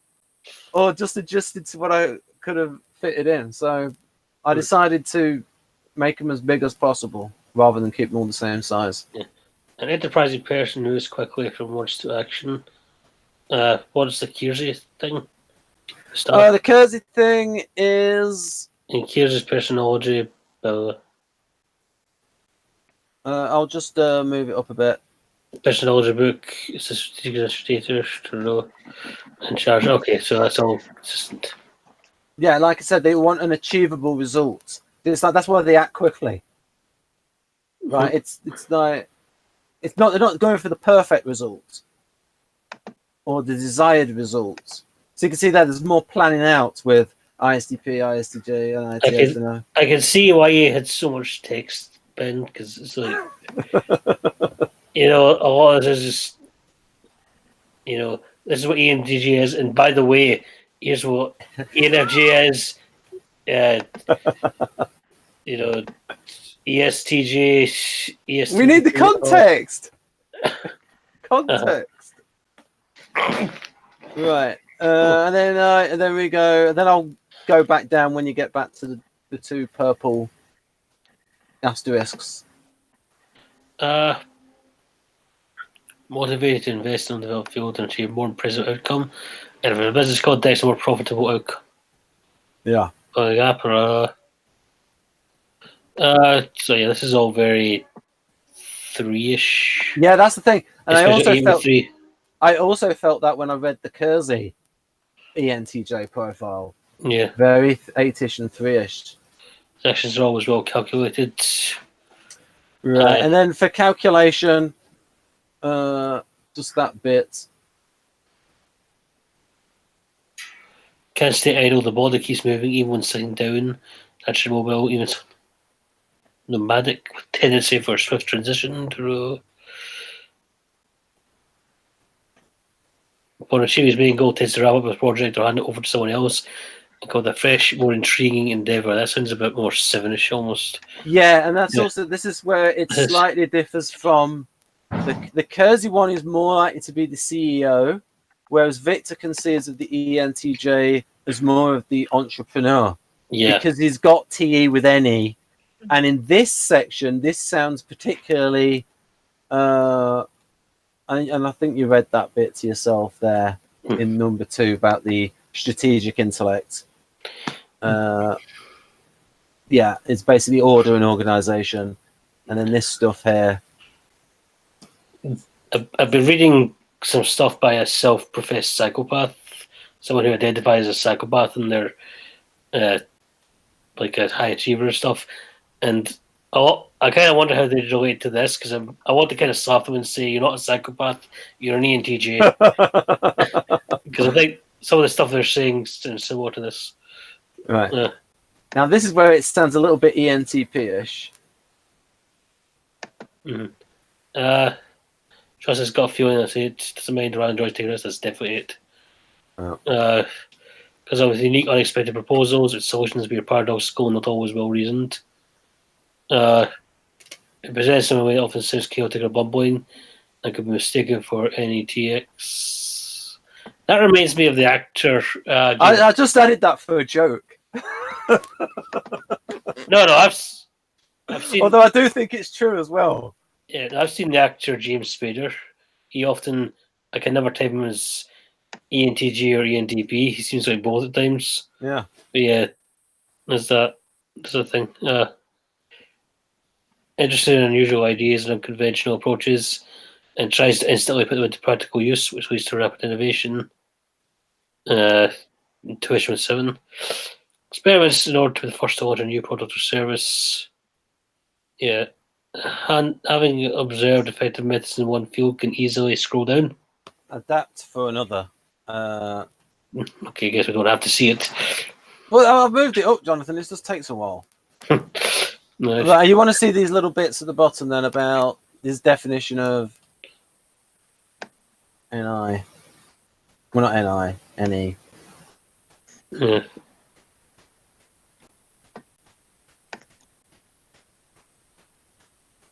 You want to go to the next one? Do you want next block? Okay, is ENTJ NA plus or NA minus? I can't remember. It is NE minus. Okay. Although Oh, with yeah. it being Oh, a yeah. strong function, it can do both. Yeah, okay. So yeah, a lot of this is not. The important thing is it's not 6. It's very much more. The way he's Yeah. describing it is much more 7. It's more. Yeah. Uh, There's hardly any. I mean, we're looking Or- at this. This is very difficult for this to be yeah, 6. Maybe or more. counterphobic, but it's very difficult. Or at least 7 in the tri-type to be more specific. Very much like innovation, experimenting, and trying Yeah. something new, not focused on tradition so much. I'll just say that this is the overall Model G for, Yeah. and I'll be doing the. It's not changed. It's gone a little bit slow. I don't know why. It's not. Has it changed? Is it? No, it's it not changed. hasn't changed. Oh, has it gone black? Hasn't gone black. It's just stayed still, froze. Right. I can see it fine. Yeah, but All right. yeah, but he's trying to change the page and he hasn't. It's not working. Oh, Right. Now okay. this next one. What does this one say at the moment? It says it's still the NE block, the bottom of the NE. Oh, right. What I'm going to do is I'm going to close it, open it again. Oh, the video connection was lost. That's why. I'm going to try and reload the page. Right. Right. I was. Yeah, I remember seeing his ENTJ profile before, at least an AUIR draft, and or an AUIR translation, and it sounded very much like the 837 tri-type specifically. So, Yeah. I think that was when I was just doing something at the time, Jonathan. Was it? Did you say that was when I showed you an earlier draft of that profile? AUIR translation, I should Yeah. say. Yeah. It was a lot of it was me trying to make the best job of a machine translation, and it was still a little bit. Even that still does go. Yeah. Oh yeah. Right. I'm just gonna go back into the Hangout with the other Ben, and right. So we do have FB groups. We do have Facebook groups and pages and Twitter. Jonathan, are you on Twitter? I closed my Twitter account just a couple of weeks ago, actually. Right. I hadn't been Well- using it for ages, so Well, my Twitter is I'm not going back on Twitter. Twitter is hell. Ben INTP. I'll subscribe so you don't miss out. Always when I see these stats and it's like 2/3 of the viewers are by people who have not subscribed. Well, why don't you want to subscribe, people? If you're up to now, I think you should subscribe, because then you'll get the notifications. You click on the bell icon, you'll instantly be notified when a new video is uploaded. So I will get back to that. So does anyone have any thoughts on like E6 and NTs or NTJs? Was it? I think it's definitely possible for INTJ. Oh yeah. Well, although, how does the FE break play into that, Jonathan? Is it more come through with like close relationships with the FI? That'll depend a bit on the instincts, but I have seen, and like I said, I type someone as INTJ 6, and they do have this kind of fixed smile, a lot like that. Where they're always smiling, whether they're happy or sad or whatever. And maybe their social instinct is like they're trying to be friendly, and it's kind of a little bit awkward, but you can see them making the effort, and they're definitely a bit more group focused. Right. I will have to adapt and share it from this one. NT is in blocks. TENX. I'll show the second block. This is the benefit of having two computers.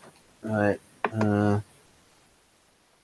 One of them is 2009. Where's that one? I've got to get it on the right screen. Right. We've got various desktops. And I've got to move it to the right one. Oh. That's not the right one. Oh no, I don't want to. It's a little bit too. Right. Is it that one? Right. It's that one. Move to desktop number 3. Now that's on the same one as the Hangout, and I can share it.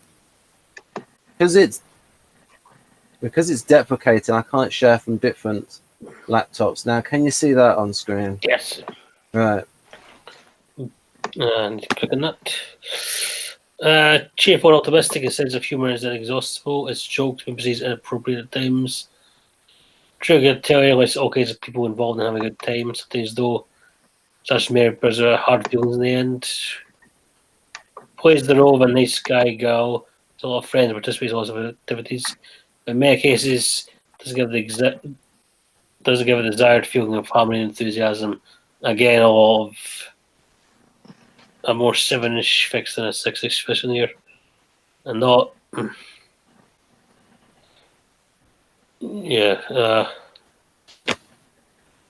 So is that right, what I've written there, Jonathan? Well, it's true. I just don't think it's appropriate to this particular thing. It still sounds more 7-ish in terms of like enthusiasm and so on. What? Right. It's gone. It's been black. Oh. Right, it should be back. Yeah. Can you scroll to the top again, or make it, or zoom out a bit? Right. Okay. I just wanted you to see the small text, but if you've already seen it, the egalitarian thing. Social sevens are very egalitarian. To not always in a good way. Sometimes they're egalitarian because they don't see why people have different interests than they do. So everyone wants to have fun. That's basically their attitude. And the hard feelings in the end. That's true.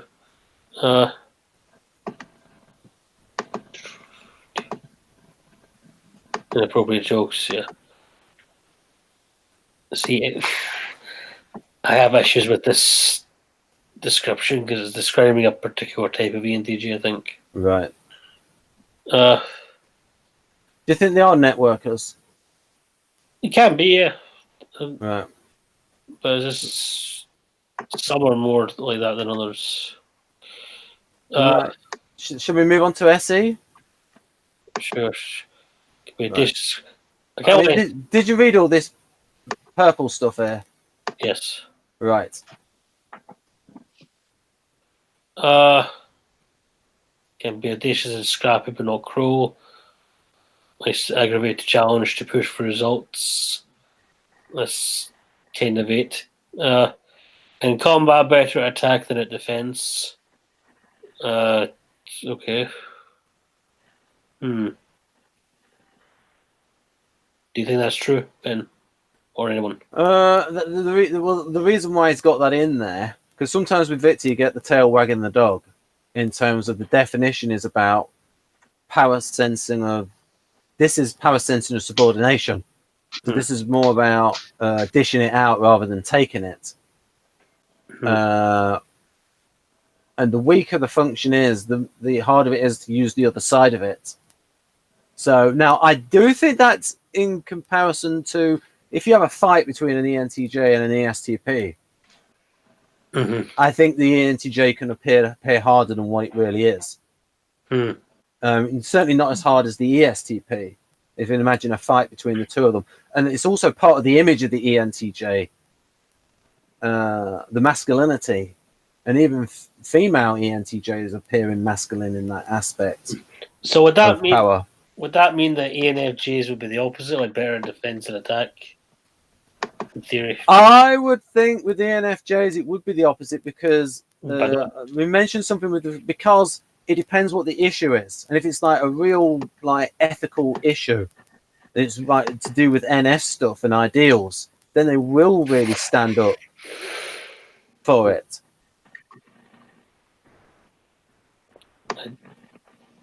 But I wasn't asking that. I was asking, do you think the ENFJs are better at defense than attack in combat? I think so with ENFJs. Because it fits with the temperament as well of NFs not being aggressive, but being you know what I mean? Well, some ENFJs can be aggressive. Of a seeker accessibility to quickly make a bold decision. That's only with Dario's thing. Launch an attack and secure important resources before the competitors get there. Yeah,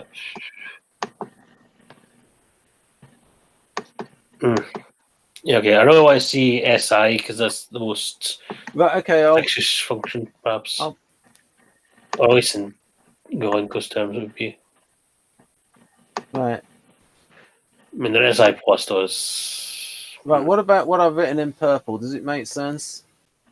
Yes.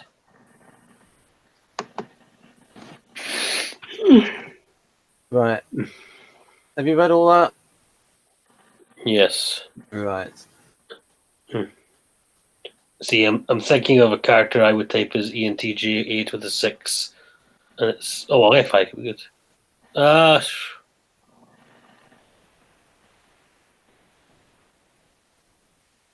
Great vision of success. Keeps it present crushed by failures.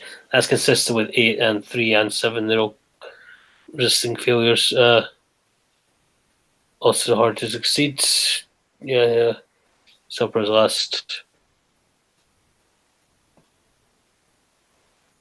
Doesn't maybe just swing through, sorted into the enthusiastic appreciation of good music and literature. Not many people on this pace. Its idea of appropriate deadlines. Yeah. That reminds me of the film Doctor Strange, number 4. I'm pretty sure Doctor Strange in the film Doctor Strange is an ENTJ, but I digress. Has issues with dependability of human relations, since it usually can't tell whether this company is bad for it, often ends up with people who use it or get it in trouble. It sounds like it's funny. This sounds like a troublemaking person so far, and now suddenly it's other people that are getting them in trouble. Values independent freedom, would accept relationships. Oh, again. Oh no! Has it gone black? Yes. Oh, okay.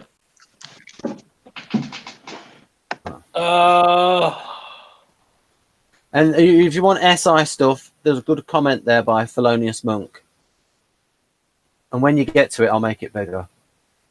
Yeah. The loyalty could be 6 or 8, most likely. Well, that sounds like a sexual ENTJ now.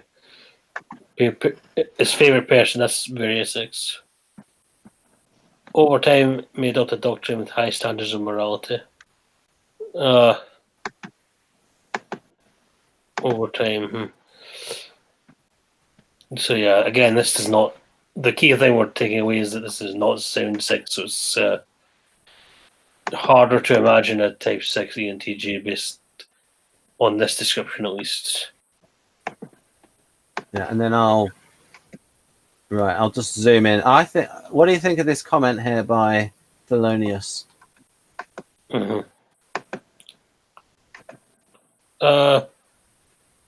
You see, if you subscribe, folks, you'll suddenly write comments as good as this. And be put in the profile. Immortality. Yeah. Laura, I can hear you tapping. Not anymore. I'll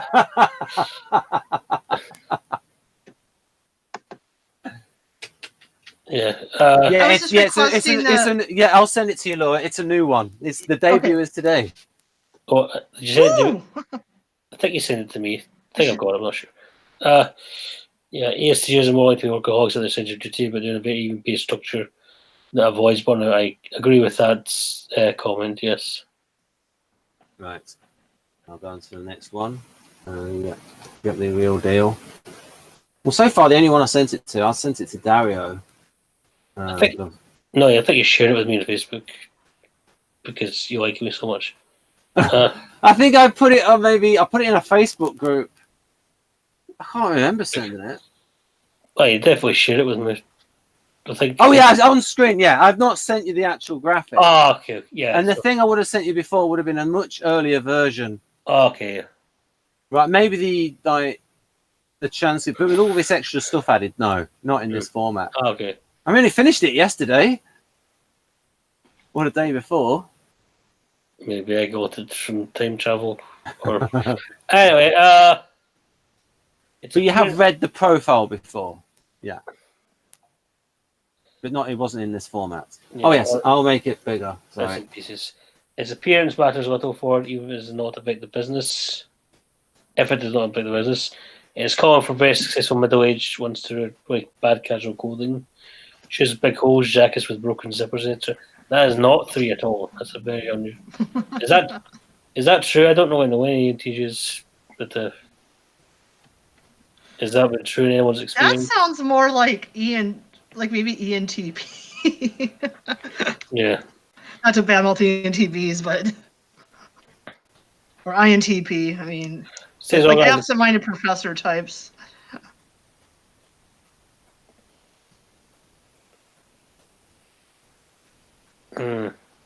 Actually, that sounds like my dad. I think 2 and 1 are almost like contradictions. Like the first number 1. I wonder if it's because they can go from one extreme to the other. Well, I mean, we got that there, Jonathan, the key factor there, if it does not affect business. But they might think that it affects business a lot. Yeah. I mean, at home, they might be a little bit tatty.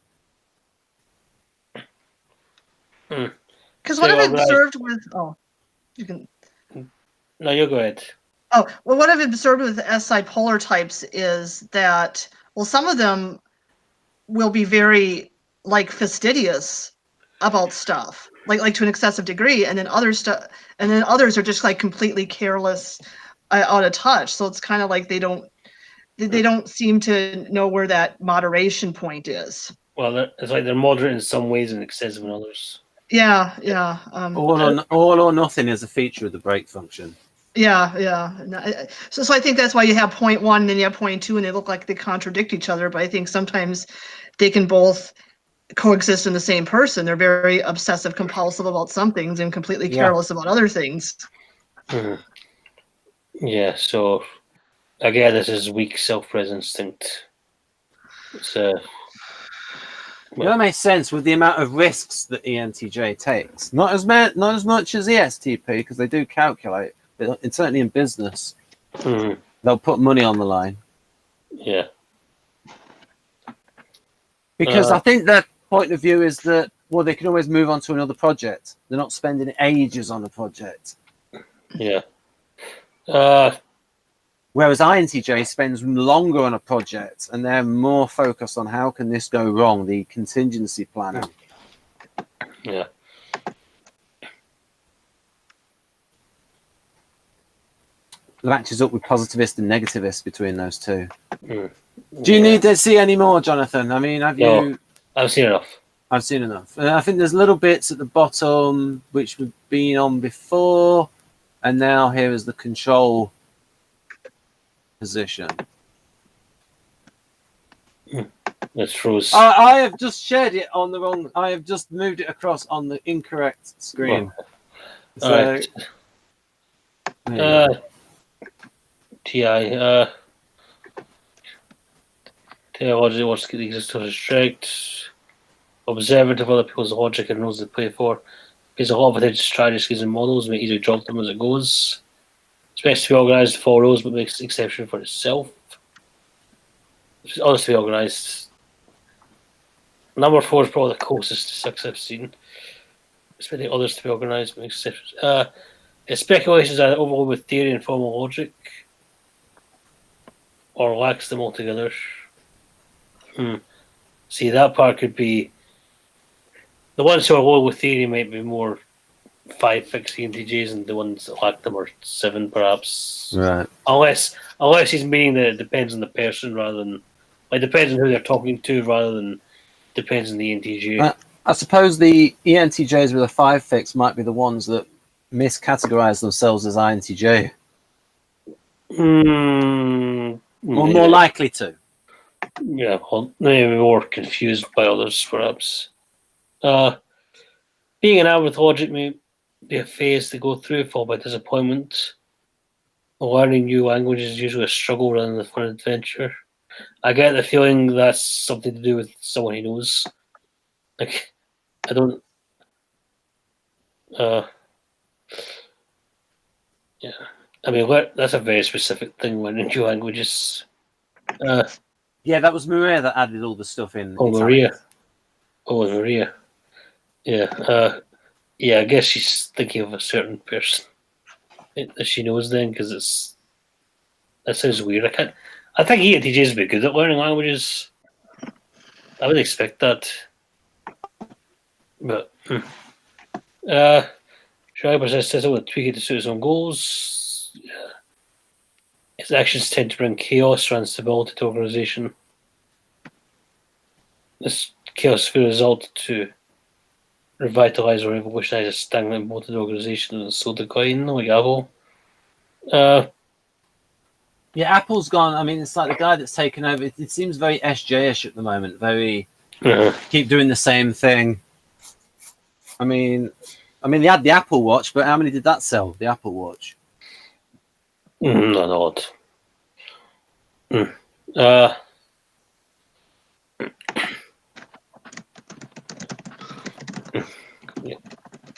No, are you finding out how much the Apple Watch has sold?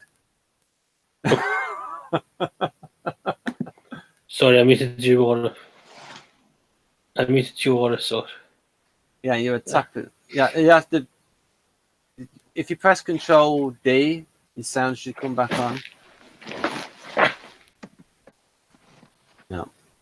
It's like I turned myself off, and I don't know how I did it. I don't remember. No. button. I turned you off because you were noisy. You turned me off. Yes, you were noisy. I can hear your tapping. Sorry. It's very loud when you're on a laptop because you've got the microphone on near the keyboard, and so any kind of typing on a laptop appears about 5 times louder than what you think it is. Okay. Yes. But we still like you. All right. Well, that's good. Yeah. I just like. I think that is true that they frequently, they come in and they try to revitalize, reorganize. Yeah. Now, Keirsey gave the example that he thought that the STPs, especially ESTP, would cut the chaff quicker than ENTJ, but is more likely to make mistakes because the idea. Keirsey wrote that they want to act so quickly that resistance can't be built up to their actions. Okay. There's before they can even protest, it's happened. Yeah. Because if you go too slowly, the bureaucracy will just, coagulate and get itself in a united front against you. Right then. So, yeah. What do you think overall? Pretty hard for this profile to be 6, isn't it, Jonathan? Yeah. I've said in the past I type the animated Kevin Conroy version of Batman as an 862. His 6 is more the way he travels the world for the best authorities to teach him and stuff, and also the way he's always like troubleshooting and more adapting than innovating. Not really taking highly intelligent, but not really taking pride in this thing. It's funny because type 6 actually does suit extroverted thinking in some ways. If you're thinking of the evidence-based approach and that sort of thing, but obviously Victor's defining TE in a certain way. Right. So there you go. This is NiTx. Yeah. Skeptical. As an eye for detail, it's good at noticing contradictions and omissions. That's very 6. All 6s notice contradictions.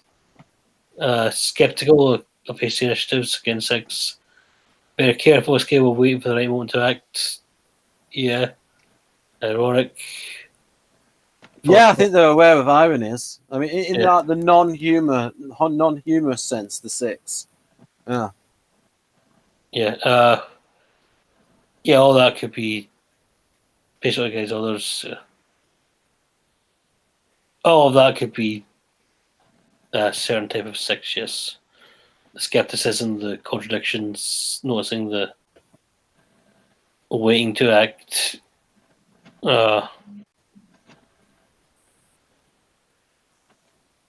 Has a good memory, is capable of remembering. 6s do have. It can improve the memory in certain ways, being 6, because of the past focus. If you see NI minus there, Yeah. thinking of the past, remembering past errors, and trying to prevent them from happening again. There's all very. Yeah, I was thinking that NI minus is more 6ish than NI plus. Yeah. Could you talk a little more about the past focus in type 6? Just because I've heard past focus like associated with SJs and Keirsey and Yeah, it's like they like things that are, because the 6 is looking for safety and security. They like things that have proven themselves to be safe, and they're therefore drawn to things like tradition and stuff. But they're also, it's almost like what you said earlier with you might forgive but you won't forget. That's another thing. That's the 6 is remembering what's dangerous and keeping that in mind. And also doesn't happen again. Kind of like, Yeah. I'm not going to make that. I remember what's safe as well. So Let this bad thing happen again, or I'm not going to make Yeah. that mistake So- again. Yeah. sometimes 6s can get really neurotically attached to certain, like if they have a really painful experience in their life, they might get really neurotically attached to a contrasting good experience to balance it out, to the point where kind of rosy-eyed or nostalgia for a certain thing while being demonizing these other things. And that, to the point that it can affect their artistic tastes.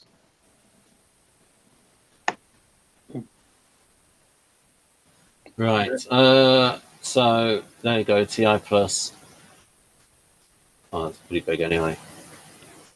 Tries to calculate possible outcomes in advance, while striving to optimize process within a system and eliminate all the fakes. I'd say that's a very 6ish sort of thing. The first working solely because kind of phobic 6 to do both those things. Mind of the programmer is probably more 5. Both of these things could be 5 or 6, but I could definitely see a much more 6ish influence in this description than the ENTJ. Yeah. I mean, overall, it's negativist. And, and the difference in charges, because you've got ENTJ left spinner, this is a right spinner, and overall is a negativist. Mm-hmm. Just like INTP. Yeah. Do you want the next one? I find a lot of this fits me actually when I read this. Oh yeah, I was looking at when I looked through the TI plus there. It's just like when you look at the NI plus in TiNx, it seems very INTJ-ish. But it's what it's serving. So Jonathan, do you want the next one? Yes, please. Right. In future, please just ask so that I don't have to ask. Oh no, it's gone black. Is it there? Yes. Over time, they work out specific routines and habits to stay comfortable and healthy, consistent with 6. Tends to surround themselves with collections of favourite things and stock up on favourite food. Very consistent with 6. But again, I don't know if that's what this thing is going for. That sounds very self-pres 6. Yeah, it's self-pres in general, I'd say. Stocking up part especially. But 6 is doing it a bit more for anxiety and security. When going out of the house or going on a trip, they take along a certain minimalist supply of things to ensure they'll be comfortable traveling. That's self-pres again. I do think INTJs can be self-pres last, but A lot of them aren't. Tries to get things tidy and follow extended practices of self-care. Hand washing, sanitizing, keep away from infections. Well, Donald Trump could be INTJ because he does that.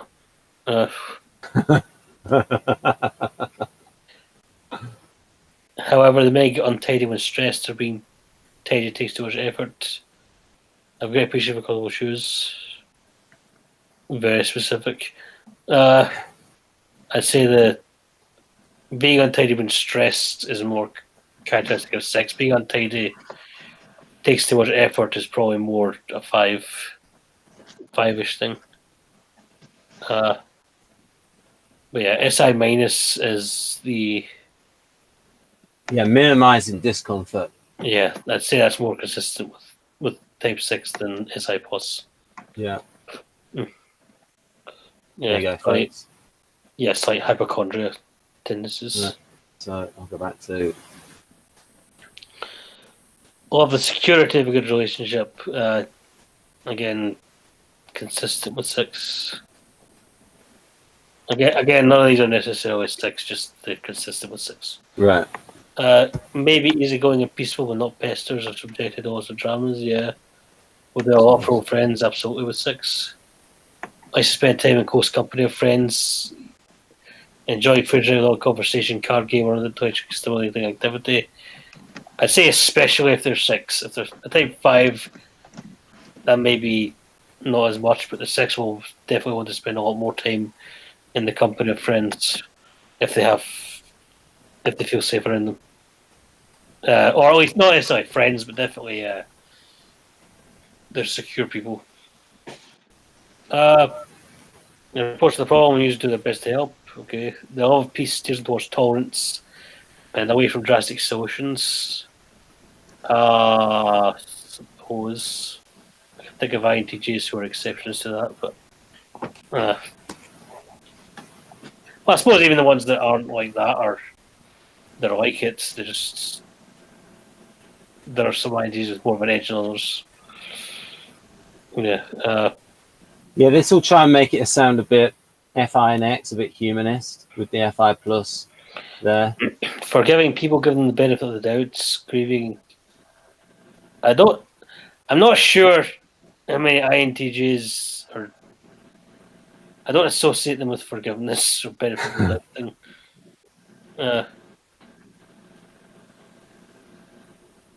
Or INFPs for that matter. Any recent disagreements with your brother, Jonathan? Resembles INFP, but you're probably going off more than one data point. Mm-hmm. Yeah. I wasn't actually thinking of him. Have you gone through number 6? I can't. Yes, I did. Right. Okay. You didn't say next one, please. Right. There we go. Just thinking things over. Empathically frugal. That's consistent with 5, especially self-praise 5. Yeah. Imagine this. Is those profitable ways to sell their old possessions. Oh yeah, I was just going to say, we did a series of 4 really good hangouts with Sana and Enrique going through this profile.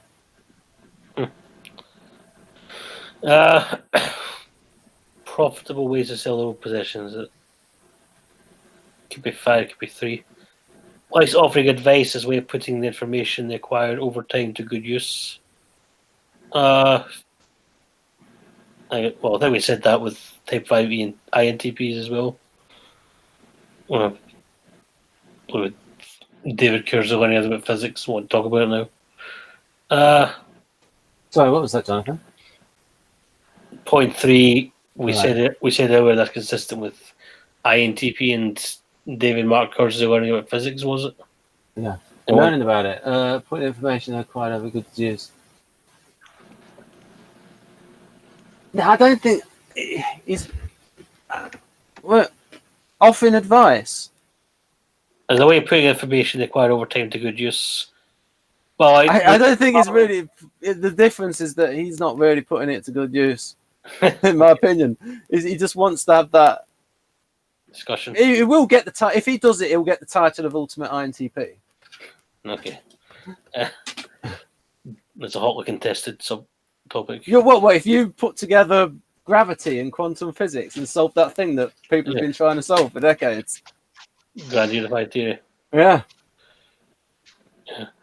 Will Einstein come back from the dead to fight him for the title? Who's going to come back? Einstein. Will Einstein come back from the grave to fight him for the title? Ooh. Or through a time machine, obviously. This is an INTP. Will not accept stab decisions nor yield to blind enthusiasm. Somewhat true with that. I'd say SE actually can take you away from that. Right. Yeah, but maybe what about outside of the business realm? I think the SE would be, but I think in the business realm, TE is more coming into play. Yeah, it's more consistent with TE specifically than INTJ in general. I'd say. Right. Can a chain master and repair assemble kind of job? Sure. So, smaller scale supervisors. Yeah, now that's the reason, because this is supervisee shift. This is the idea, because this is the block of ESTJ, TESE, so social mission block. Surprising level of skill. Okay. Well, no, that some of that's 3 and 5, I'd say. Some of it's in self-pres, some of it's not really type related much. Well, smaller scale supervisors, probably 5. But,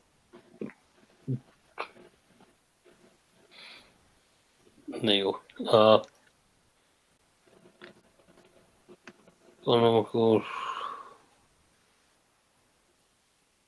Yeah, so SE.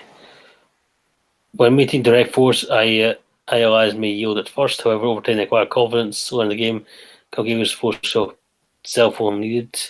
That's consistent with type 6. Within their core circle, they're not afraid of confrontation. Very consistent with type 6, especially phobic 6.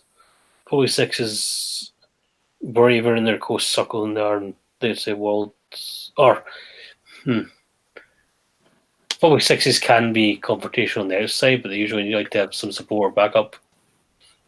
Or if they feel cornered or attacked. But yeah, there's definitely more of a fear in the public than the private. Phobic 6s can be more aggressive in private, I'd say. They're laid back, almost lethargic disposition, can only turn to violent resistance. I'd say that's more 5-ish or 9-ish.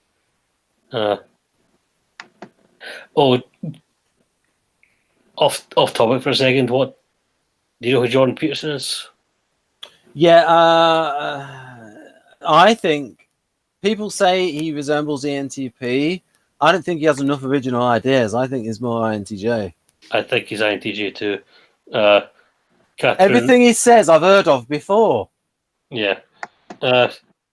Really lobsters. Bit about lobsters and hierarchies and stuff. Well, yeah, but it's just the ideas. Yeah. Like he rips off NLP as well, and he'll have a course on getting your act together. Yeah. It's just I've heard people say it was a 1, and I thought maybe a 5, but in the class, Catherine did a whole. And his face is very INTJ as well. Absolutely, yes. I was surprised because Catherine said they might be a 9, a type 9 INTJ, which I never thought before. But that makes me wonder. Their laid back, almost lethargic disposition can turn to violent resistance. That's totally consistent with the video we saw in the class on Jordan Peterson. But it's also consistent with type 9. So I have started to wonder if a lot of INTJ 5s are actually 9. But also, the way Jordan, what clinches INTJ for me is the way he relates to Nietzsche.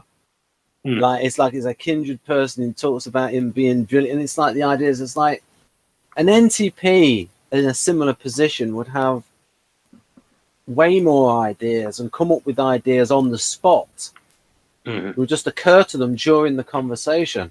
Yeah, he's got the face of an INTJ. He doesn't emote much. Well, I'd say type 6 INTJs can be more emotive. And especially if there's socialistic there. But anyway. So yeah, number 3 is consistent with 5 and 9, especially the lethargic stuff, is 9. You can seize the moment by noticing and putting to use resources made available by the circumstances. Yeah, I'd say that's not. It says more INTJs in general, not type necessarily. Yeah. Around them, ILIs usually gather a group of people of widely different professions and often of incompatible views, thus building a system of checks and balances. And would say the type 6 INTJs that I've seen are not like that. They prefer people who may have. Would that be like a counterphobic one? Maybe. Perhaps, but yeah, well, they go like the system of checks and balances part, but incompatible views is not the thing the 6s want in their friend. They want their friends to have compatible views. They want Yeah. to find the similarities over differences. They'll have people who are different personalities and I can imagine level. ENTP. I can imagine High level. ENTP doing that just to Yeah. get Well- the fun of it. I've had their friends argue. Well, actually, I'll rephrase that. The one I'm thinking of did do that, but they definitely picked sides. That's the thing. It's not so much that they won't do this; it's that they'll definitely pick sides in that circle of friends.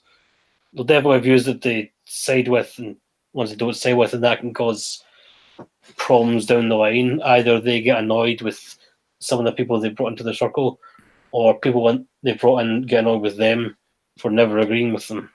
But I mean, Janaea said things about, say, for example, she wants to look at a subject from lots of different angles. Yeah, So that's make- never from having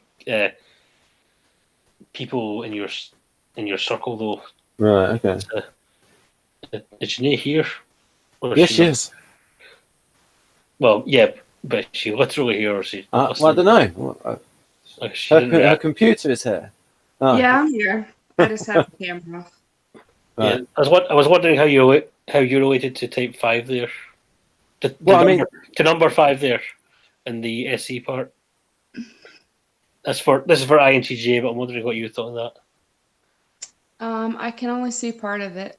Oh, it should say around them, ILIs usually gather a group of people of widely differing professions and often of incompatible views, thus building a system of checks and balances. Yeah. Well, see, we were thinking, what does that have to do? I wonder if a type 6 INTJ would do that. So how would would you do that? Would you do that? My closest friends are probably a little bit more like me, but I do purposefully like to get to know people and spend time around people who are not like me as well. But I think that's more just a self-growth thing. So I don't know if an INTJ would feel that way or not. Now, sometimes you be Victor, you get the tail wagging the dog. So, for example, if you look at the definition of SE+, forming alliances against a stronger enemy, being assertive. That's very consistent with 6, and it's more consistent with 6 than SE minus. Yeah. Which is more 8-ish. But yeah, perhaps. Well, INTJs are more likely to be in their tri-type than INFJs.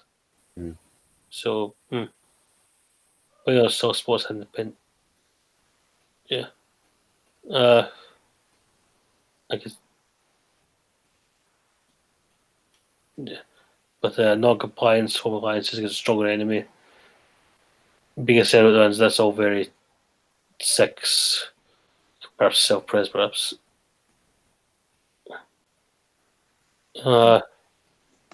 So yeah.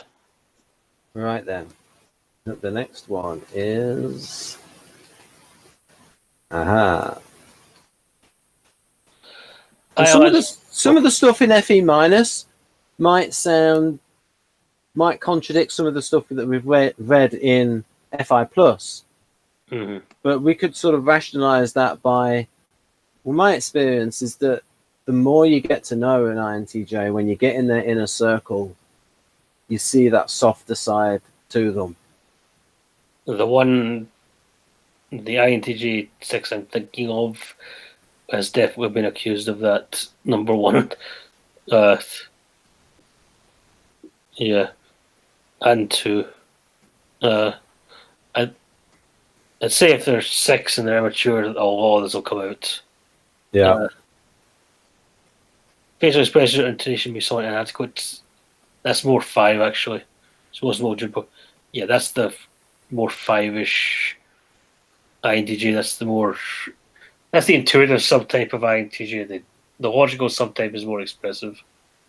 And the 6 can make people a bit more expressive as well. So have you finished number 2, Jonathan? Poor masters of their emotion. Yeah, I said number 1, number 2. That happens a lot with the agitated 6s. The reason why is I want to get to this quote of Kurt Avon in Blake 7. I've never understood why it should be necessary to become irrational in order to prove that you care, or indeed, why it should be necessary to prove it at all. Well, that last part, why it should be necessary to prove it at all. I've seen a lot of 6s and reactive types in general say that sort of thing, but not necessarily practice what they preach there. Yeah. Look, it's almost like they're complaining about their own tendencies as much as anything else. Right. Number 4, finding internal balance is important. Wait, we got to get to number 3. That's my fault. I did that. Oh, you did. Oh, right. Sorry. Finding internal balance is an important problem for them. Therefore, once they achieve the caramelized state, they know what it's like being disturbed. That first part, especially, well, really the whole thing, but especially the first part, is very consistent with type 6 because that's what they're looking for. They've got internal contradictions and they're trying to find balance in them. An unpleasant instinct is stuck in their mind and they can't calm down as their thoughts go back to it involuntarily. Absolutely consistent with type 6. Especially at the less healthy levels. Or if they're more stressed. FE minus is very consistent with type 6. Do you think it's true that they have difficulty expressing positive emotions? You mean INTJs in general, or? Yeah, more than what I've written here with the right spin at NRTX is break FE minus, but it's worse at FE plus, expressing positive emotions like FESX. I think they're worse at creating a positive atmosphere or harmonious one. I don't know if they're necessarily worse at expressing positive emotions, or if they'd say that. Okay, that's fair enough. They might say that expressing negative emotions is fun, positive contradictions is fun, and all that. From their point of view, they don't necessarily see what they're doing as negative. Right. In that sense, others can. Yeah. Well, they see it as being honest. Yeah, but they can also see it as fun, like they enjoy debate and stuff. Yeah. They do get a rise out of being sarcastic and critical. Yeah. IOIs can instantly, although they don't like being the receiving end on it. I'll just put that up. IOIs can see instantly what makes a person tick, what the person is about, and therefore in which ways the person is likely to behave. See, that's gone again. Oh, it's gone. Yeah. How about now? Okay, it's back. See, I've gone again. Oh, sorry, Jonathan. I was just trying to get the.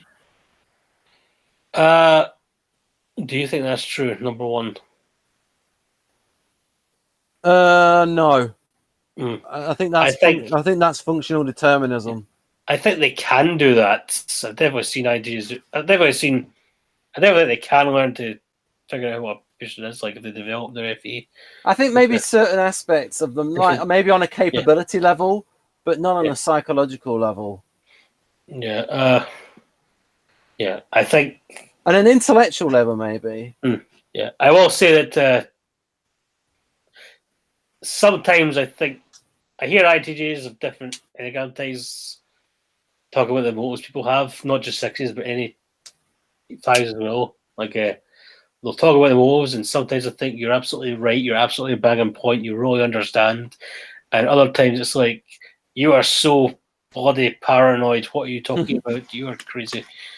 So it's like, yeah. Other times I might be too optimistic. I might be wrong, but yeah, I've definitely seen the truth of that and the false of that. Yeah, they're also not the best at reading micro expressions, so they might not pick certain things up in that area. But well, that's Catherine's current class, micro expressions. So they should join that. We did 3 hangouts on it. Well, on body language, but yeah. most of her stuff's going to be Ekman's stuff, because she actually said she started with that before Enneagram. Yes, it is Ekman stuff. Yeah. Oh, okay. Are you in that class, Jonathan? I'm in all the classes, yes. Oh, you can tell me about that afterwards, the micro expressions one. I can actually send you a link in a moment. Oh, thank you very much. Not intuitive, what suggestions and ideas are promising. Laura, do you have something to say? No? All right. Not intuitive, what suggestions and ideas are promising and what you're not. Yeah, somewhat. I can relate to that. Oh, yes, it does. I don't know if Catherine would ever come back, though, if we're ripping off her class. Stealing from her. A good expert could point out the essence of an issue. Oh, sorry. Likes the cutting edge of whatever they're doing. Enthusiastically share and discuss the new information. Yes, that's true with INTJs. Yeah. One thing Catherine said about INTJ 6s is with that number 4, a good expert, INTJ 6s are the only 6s who are okay with being called a genius. or take pride in their intelligence. I gotta say, you laugh, but I think that's true based on what I have seen. It's like, yes, I know this subject, I have researched it, don't question. There's a little bit of insecurity to it, but it's there. Yeah, they do. They are very good at focusing on one thing and researching it. Yeah. It's like Haley with hypertrophy. I support people around them in developing their full potential. However, they may lack energy, motivation, energy, self-confidence themselves. I think the 6 can be a little bit more motivated. I have seen there was an INTJ. There was someone in one of Catherine's classes who identified as INTJ and the 613. And 613 is very motivated and task oriented and doesn't like to stay still. They like to keep things moving and get things done. They're stressed out when they're not doing stuff. I do think this other INTJ I have in mind that we're talking about is they could be 613 or 614, one or the other, in my opinion. And they've also got that sort of thing. So you could almost, I do wonder if they're a bit more motivated than other INTJs in some ways. Bonus. ILM may advise others about promising ideas or fuels while not willing to take the risk themselves. That's reasonably consistent with type 6, I'd say. Right, I've just got I can do the next one now. The final one, ENTP. There we go. Second. Yeah. Well, basically, if you typed in Tim Roth micro expressions, you'd get a good link to the basic micro expressions. Right. Because there's 7 or 8. Jonathan, have you sent that link? Could you send that link to me over Facebook, the one they mentioned with Catherine? Well, I was just saying, if you just Google it, you get it right away. It's not really like I could share. It's more like if you Google Tim Roth micro expressions, you'll get, and go to images, you'll get all the ones. Right. Any plus. I thought we did any. Do we not do any? Oh! This ENTP?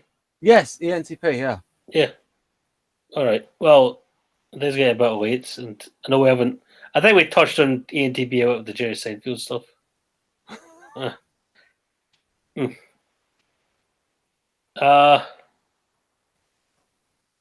So I kind of want to skim through this because I've got work in the morning.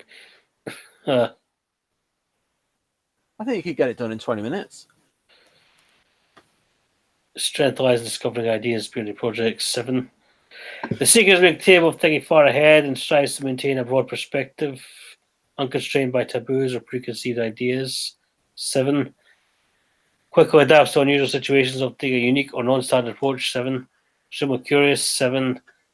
Maybe 5. Well, 6s could be curious too. But the way they're... This whole thing sounds super 7. The novelty and the radical and stuff. TE minus... Though the seeker only occupies himself with activities that interest him, he manages to extract value from these tasks. Okay. Likes is good at putting current things to immediate practical use. I'd say that could be kind of 7-ish. Maybe 6. Innovative and savvy in the realization of ideas that appeal to him. Easily finds and resolves technical issues. Can optimize even a system as well, trying to maximize the benefits. That can be a bit more 3-ish, but all this is consistent with type 7. It's a very 7-ish ENTP. Adapts his technical wit to succeed in real-life practical tasks. Practical,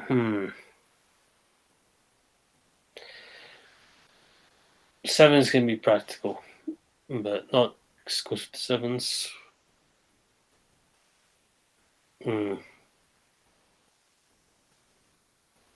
Anyway, move on. Capable of holding his or own, can't be strong-armed. I'd say that's considered with an 8 and 8 fixer. Power sensing of resistance, SE+. Reacts aggressively to high-pressure situations. What does that mean, reacts aggressively? Like they like it or they don't like it? Oh, they don't like it. Yeah, I mean, they don't value SE. It's just they react against it. They resist it. I think that's almost contradicting some of the earlier stuff. But anyway, develops a strong sphere of influence with time, works to get in contact with influential people. That's social instinct. Wills his influence to further developments of pet projects and ideas. Social, maybe 7. Gradually increasing self-importance and authoritarian qualities. Remember, we've got in SE plus forming alliances, and right. Very Cartman. Eric Cartman. Find it stimulating when someone expresses interest in their knowledge and expertise. Well, I suppose a lot of people would do that if you know so. Yeah, I think that's consistent with anyone. Like, if anyone really knows something and likes it, they might like sharing it. Yeah. Just so. Directive communication, that's 8. Expresses his feelings bluntly with minimal reserve, that's 8. Dislikes routine and monotony and benefits from the occasional crisis. That could be characterphobic 6.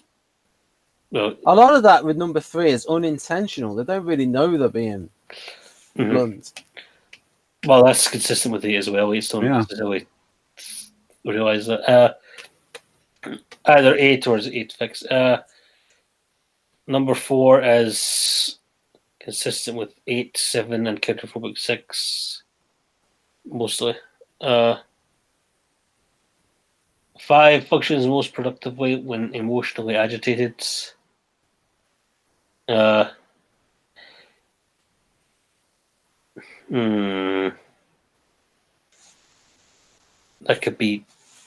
could perhaps be a characterphobic 6. But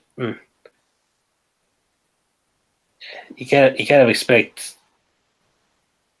That actually sounds more like it would be an FI thing. This should be an FI. But apathy stifles his concern about the outside world.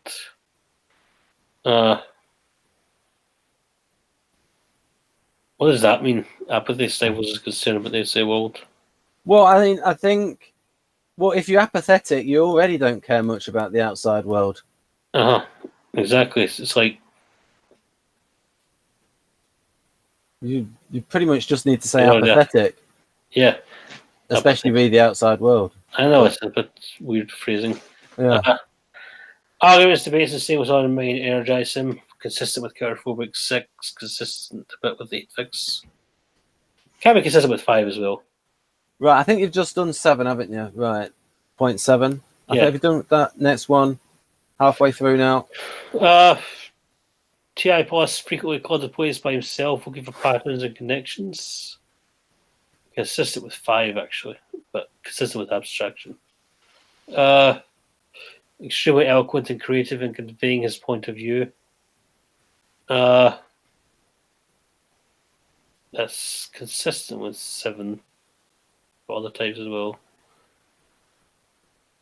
Eloquent isn't the word that comes to mind with ENTPs, but perhaps I'm being unfair. Maybe loquacious. Yes. Not afraid to oppose an established viewpoint if it appears ungrounded, unsupported, or illogical. That's absolutely true, certainly, but I'd say the phobic 6 ENTP is a bit... Well, even then, the phobic 6 ENTP is a bit more bold in that area if they think it's ungrounded. If there's no risk to them from their point of view. That's consistent with the counterphobic 6. It's consistent with 8 fix. And it's consistent with 5. Good at crafting explanations to complex phenomena. That is consistent with 5. An abstraction. Quickly incorporates new identified facts into his theory or system. And they don't mind using a rough metaphor, where an INTP wouldn't be happy with using a metaphor that was 75%, whereas they're more about getting the main point across. That's consistent with the 8 fix, I'd say, getting the main point across. Yeah. It's kind of like how Chad likes it when I just give straight answers. As opposed to not. If necessary, incorporates his models in his work environment, take advantage of both bureaucracy and formal procedures when necessary. Necessary. If necessary, rather than. It's always like they don't want to do it, but they'll do it if they have to. It's another strange phrasing. I mean, it's like, this is TI plus, but Victor knows I'm describing ENTP here, so it's like the mindset, the EP mindset comes into play. Yeah, it's almost like they wouldn't want to do that, but they'll do it if they have to, even though you'd think they would want to do it. Also, as a strong function, using both sides of it. Yeah. SI minus, demanding in regards to fulfilling his daily needs. That's consistent with self-pres, but I don't know how many ENTPs are self-pres first or second. Maybe I'm wrong. Stereotypical ENTP is self-pres last, at least. We'll push her. Well, then again, we're seeing Seinfeld. It could be. I'm not sure if he was self-pres last. Maybe it was. Whatever. We'll push a routine that is convenient for him. Consistent with self-presence 8 and also kind of 9. Especially self-pres 9. I don't think ENTP is allowed to be self-pres 9, but they may have 9 in the tri-type. I mentioned I think Boris Johnson is 9 in the tri-type because he does this dumb thing. I've seen a lot of 9-ish politicians do. Oh, Tony Blair used to do that. Yeah, he could. Give a thumb. Yeah, I could see Tony Blair having 9 there. Bill Clinton did it too, and so did Barack Obama. And so does that other conservative guy, the Jacob Rees, whatever, 3 names. Moss? Jacob Rees Moss? Yes. Well, He Margot, I don't know what it is. Yeah, he could be a 9, I think. Very unfuckable. He's definitely FI poor. FE poor, sorry. He's very FE poor based on his neutral thing. He's either ISTJ or maybe even INTJ. But yeah.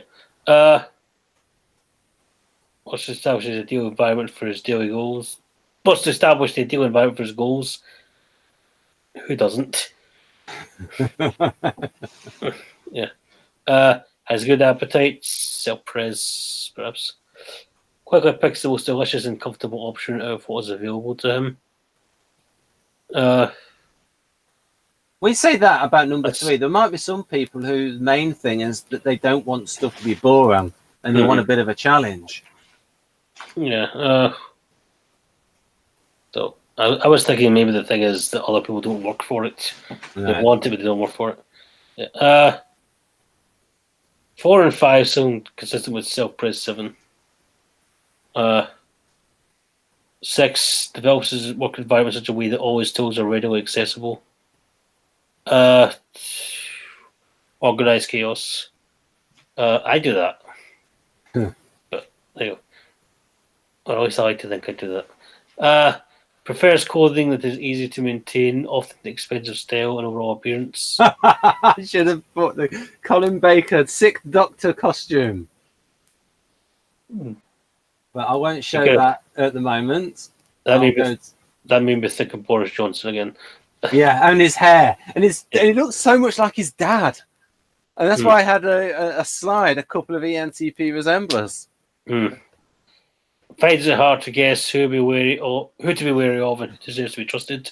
This is harsh, this block. The FI break. Finds it hard to guess who to be wary of and who deserves to be trusted and what is appropriate to keep.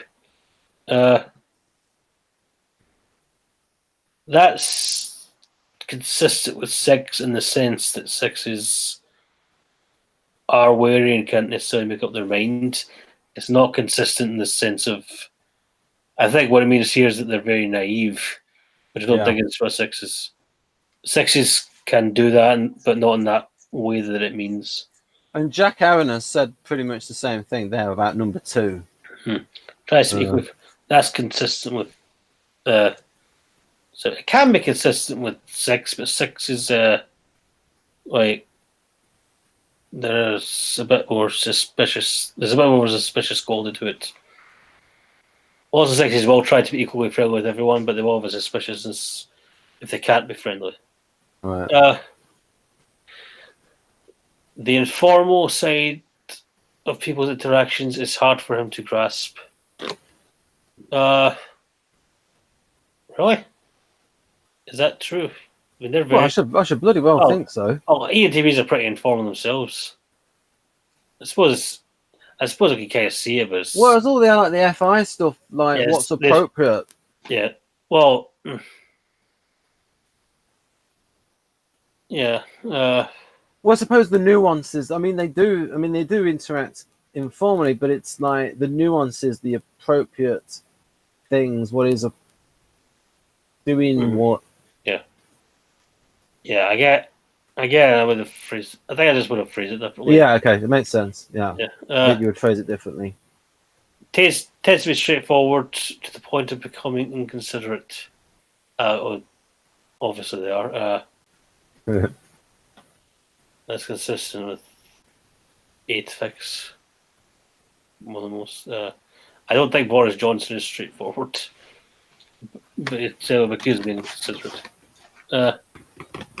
Finds it hard to get moral support, comfort others, show empathy. That's consistent with having 3 in the sense of the 2 and the 4. We were more going to that. Right. 6s are okay with it if it's just someone in their circle, but it's it's also consistent with an 8 fix. But as a divine child attitude, wishing to be here with any visible effort on his side.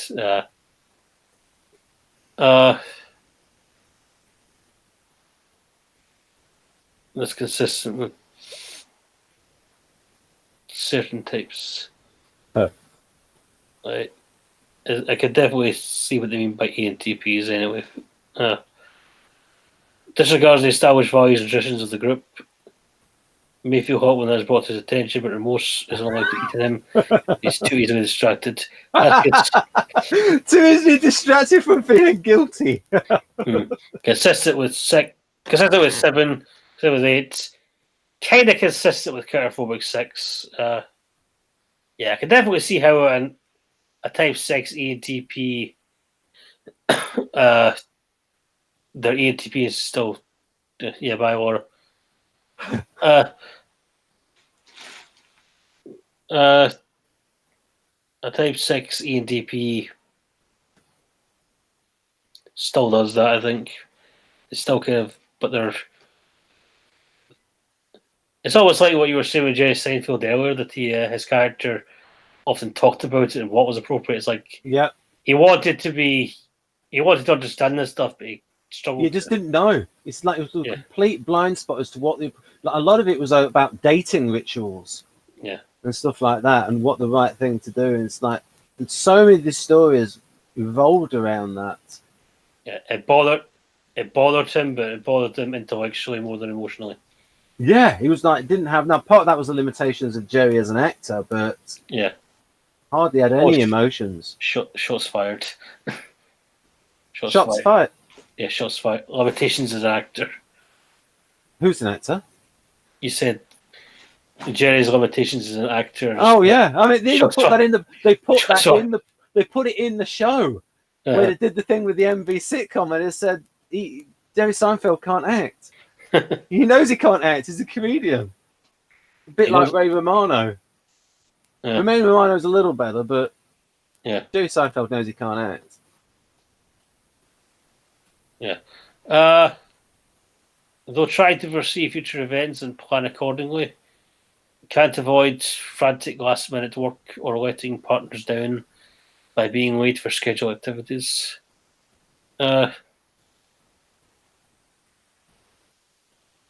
Yeah, that's consistent with 7 mostly. Well, 7's schedule. Yeah, 7 is just schedule and then they get late. His predictions are based on existing tendencies, consistent with 6, but the pattern occasionally goes to be far more optimal. That can be consistent with 6 somewhat. They do try to be practical, but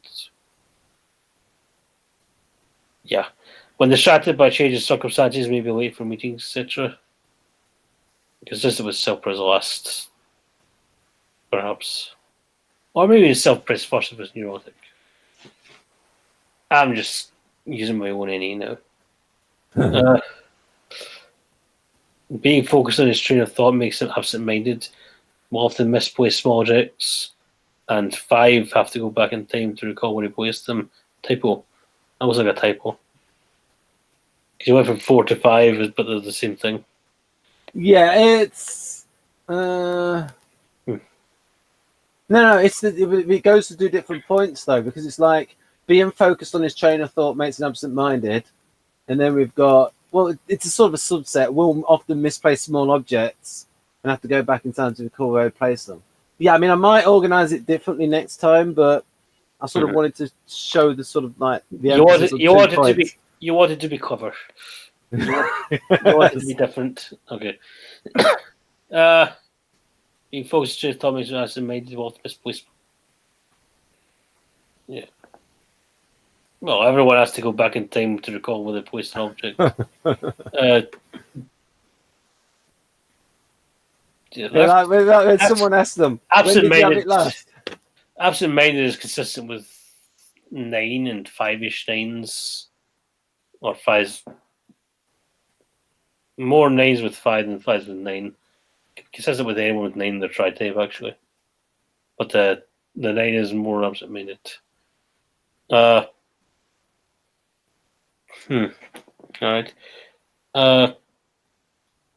No, I mean, if it's in the train of thought, that's more 5. And number 6 is quite 6. Was ever danger mistakes and will warn others, although incapable of using those prognostic capabilities in his own pursuits. Yes, that's fairly consistent. All 6 is Well, by definition, the 6 doesn't trust their own judgment, and they don't trust it because it's not always the best. That's why they're looking for authorities and evidence and whatever to guide them. So yes, that's consistent with 6. So yes, it is interesting how the ENTP can be 6, even though and so can the ISFP and the INFP. And 6 is in some ways considered a very FI sort of thing. But this, even though it's a head type. So the ENTP is always like intellectually 6 more than emotionally 6. But that does go back to, then again, that does come back to my brilliant idea that it's the tertiary and inferior functions that we're have most doubts about if you're a 6. Right. I remember we did an Enneagram hangout with Jack Allen. My idea, by the way, comparing Socionics and Enneagram, and he thought that the hidden agenda, the tertiary function, is what determined Enneagram. An interesting theory there. So I think people can see this. This is just an idea to what's on the channel in terms of on the home page. You've got 10 rows there, and the first row, there you go. This reason that's highlighted is that there's no, if you expand it, you've just got those 5 playlists, and the next one, these are all the type pattern pros and significant YouTubers, and again, these are all of the guests. And again, you have to click on the row in order to get it. Otherwise, you won't see all 60 plus guests, because you can only press that arrow at the side so many times, and all the Socionics playlists. And again, because you get that if by clicking on that row, because you can only press this so often. And again, Keirsey temperament ones, there's only those 5. Next ones. It's all really simple to an INTP, isn't it? It is.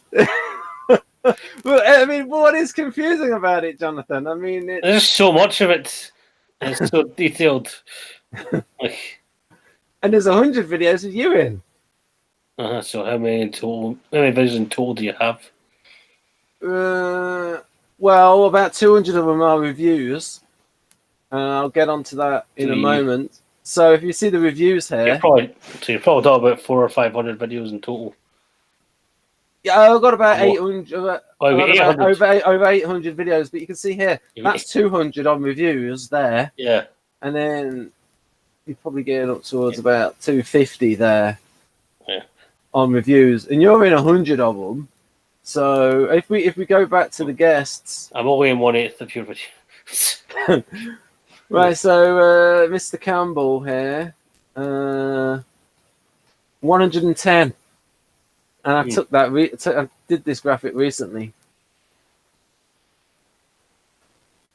There we go. Now 111. Yeah. I regret we didn't celebrate my 100th anniversary. Whatever that was. So yeah. That's it. At long last, the E6 NTs. Right. And we actually spent longer on that than we did in the others. Yeah, we had a bit of a rocky beginning where I didn't know really how to start. But you know, you like things from lots of different angles. Was that good for you?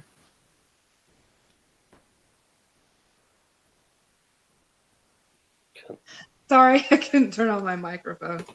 Yeah, actually, I would like to take the NFs and go with those sheets like you were using. Yeah, okay. Yeah. And kind of look at those and see what I see that's 6-ish. I liked doing it that way. Yeah. It was we can. And I think what I'll do with this one is I'll copy those sections so it's like a shorter videos for people. Yeah. I think that would be really helpful for people who are NTs that kind of want to know that stuff. Also, what I'd like to do. Yeah, go on. I like to have things more in depth. Like, I like to look at all that detail and figure out how it fits or it doesn't fit, I guess. So maybe other people are like that too. So now I have all of the I've got all the model Gs for the intuitive types. And so I was thinking of doing, because I can do the NTs with Amanda and Haley, where basically what it is, it's explaining a certain position in model G. So the first one would be the management position, and then showing that all 4 NFs for that position. And then the next hangout would be the creative position, all 4 NFs for that position. And so then people would get a really good understanding of the position in the model. And then 4 examples of it, of how the position affects what's written in the box.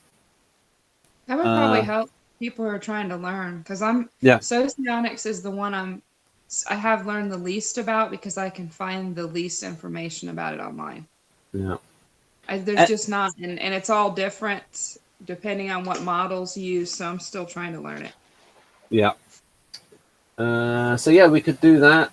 Would you be on the NFs? And with the NFs, I'll probably be able to get one of each of the type variants, because we could have R-Dub play ENFJ, or get Raquel in for that. We can have Leon be INFP, Sana and you INFJ, ENFP. Whenever Carol or Alicia is there. Wait, let's have a look here. Is Jonathan falling asleep? No. I am enjoying being in the dark. You should do this every time. Like, you look very comfortable. I am very comfortable. It's getting a little warm, but damn it. Right, so I'm going to stop the recording now, folks, and we'll have a little chat to try and there we go. Social media, FB groups, pages. If you go to the About page on the channel, you'll get links at the bottom to 10 social media things. And there is a Reddit group where you can ask questions. Right then, I'll stop the recording now. Bye-bye, folks.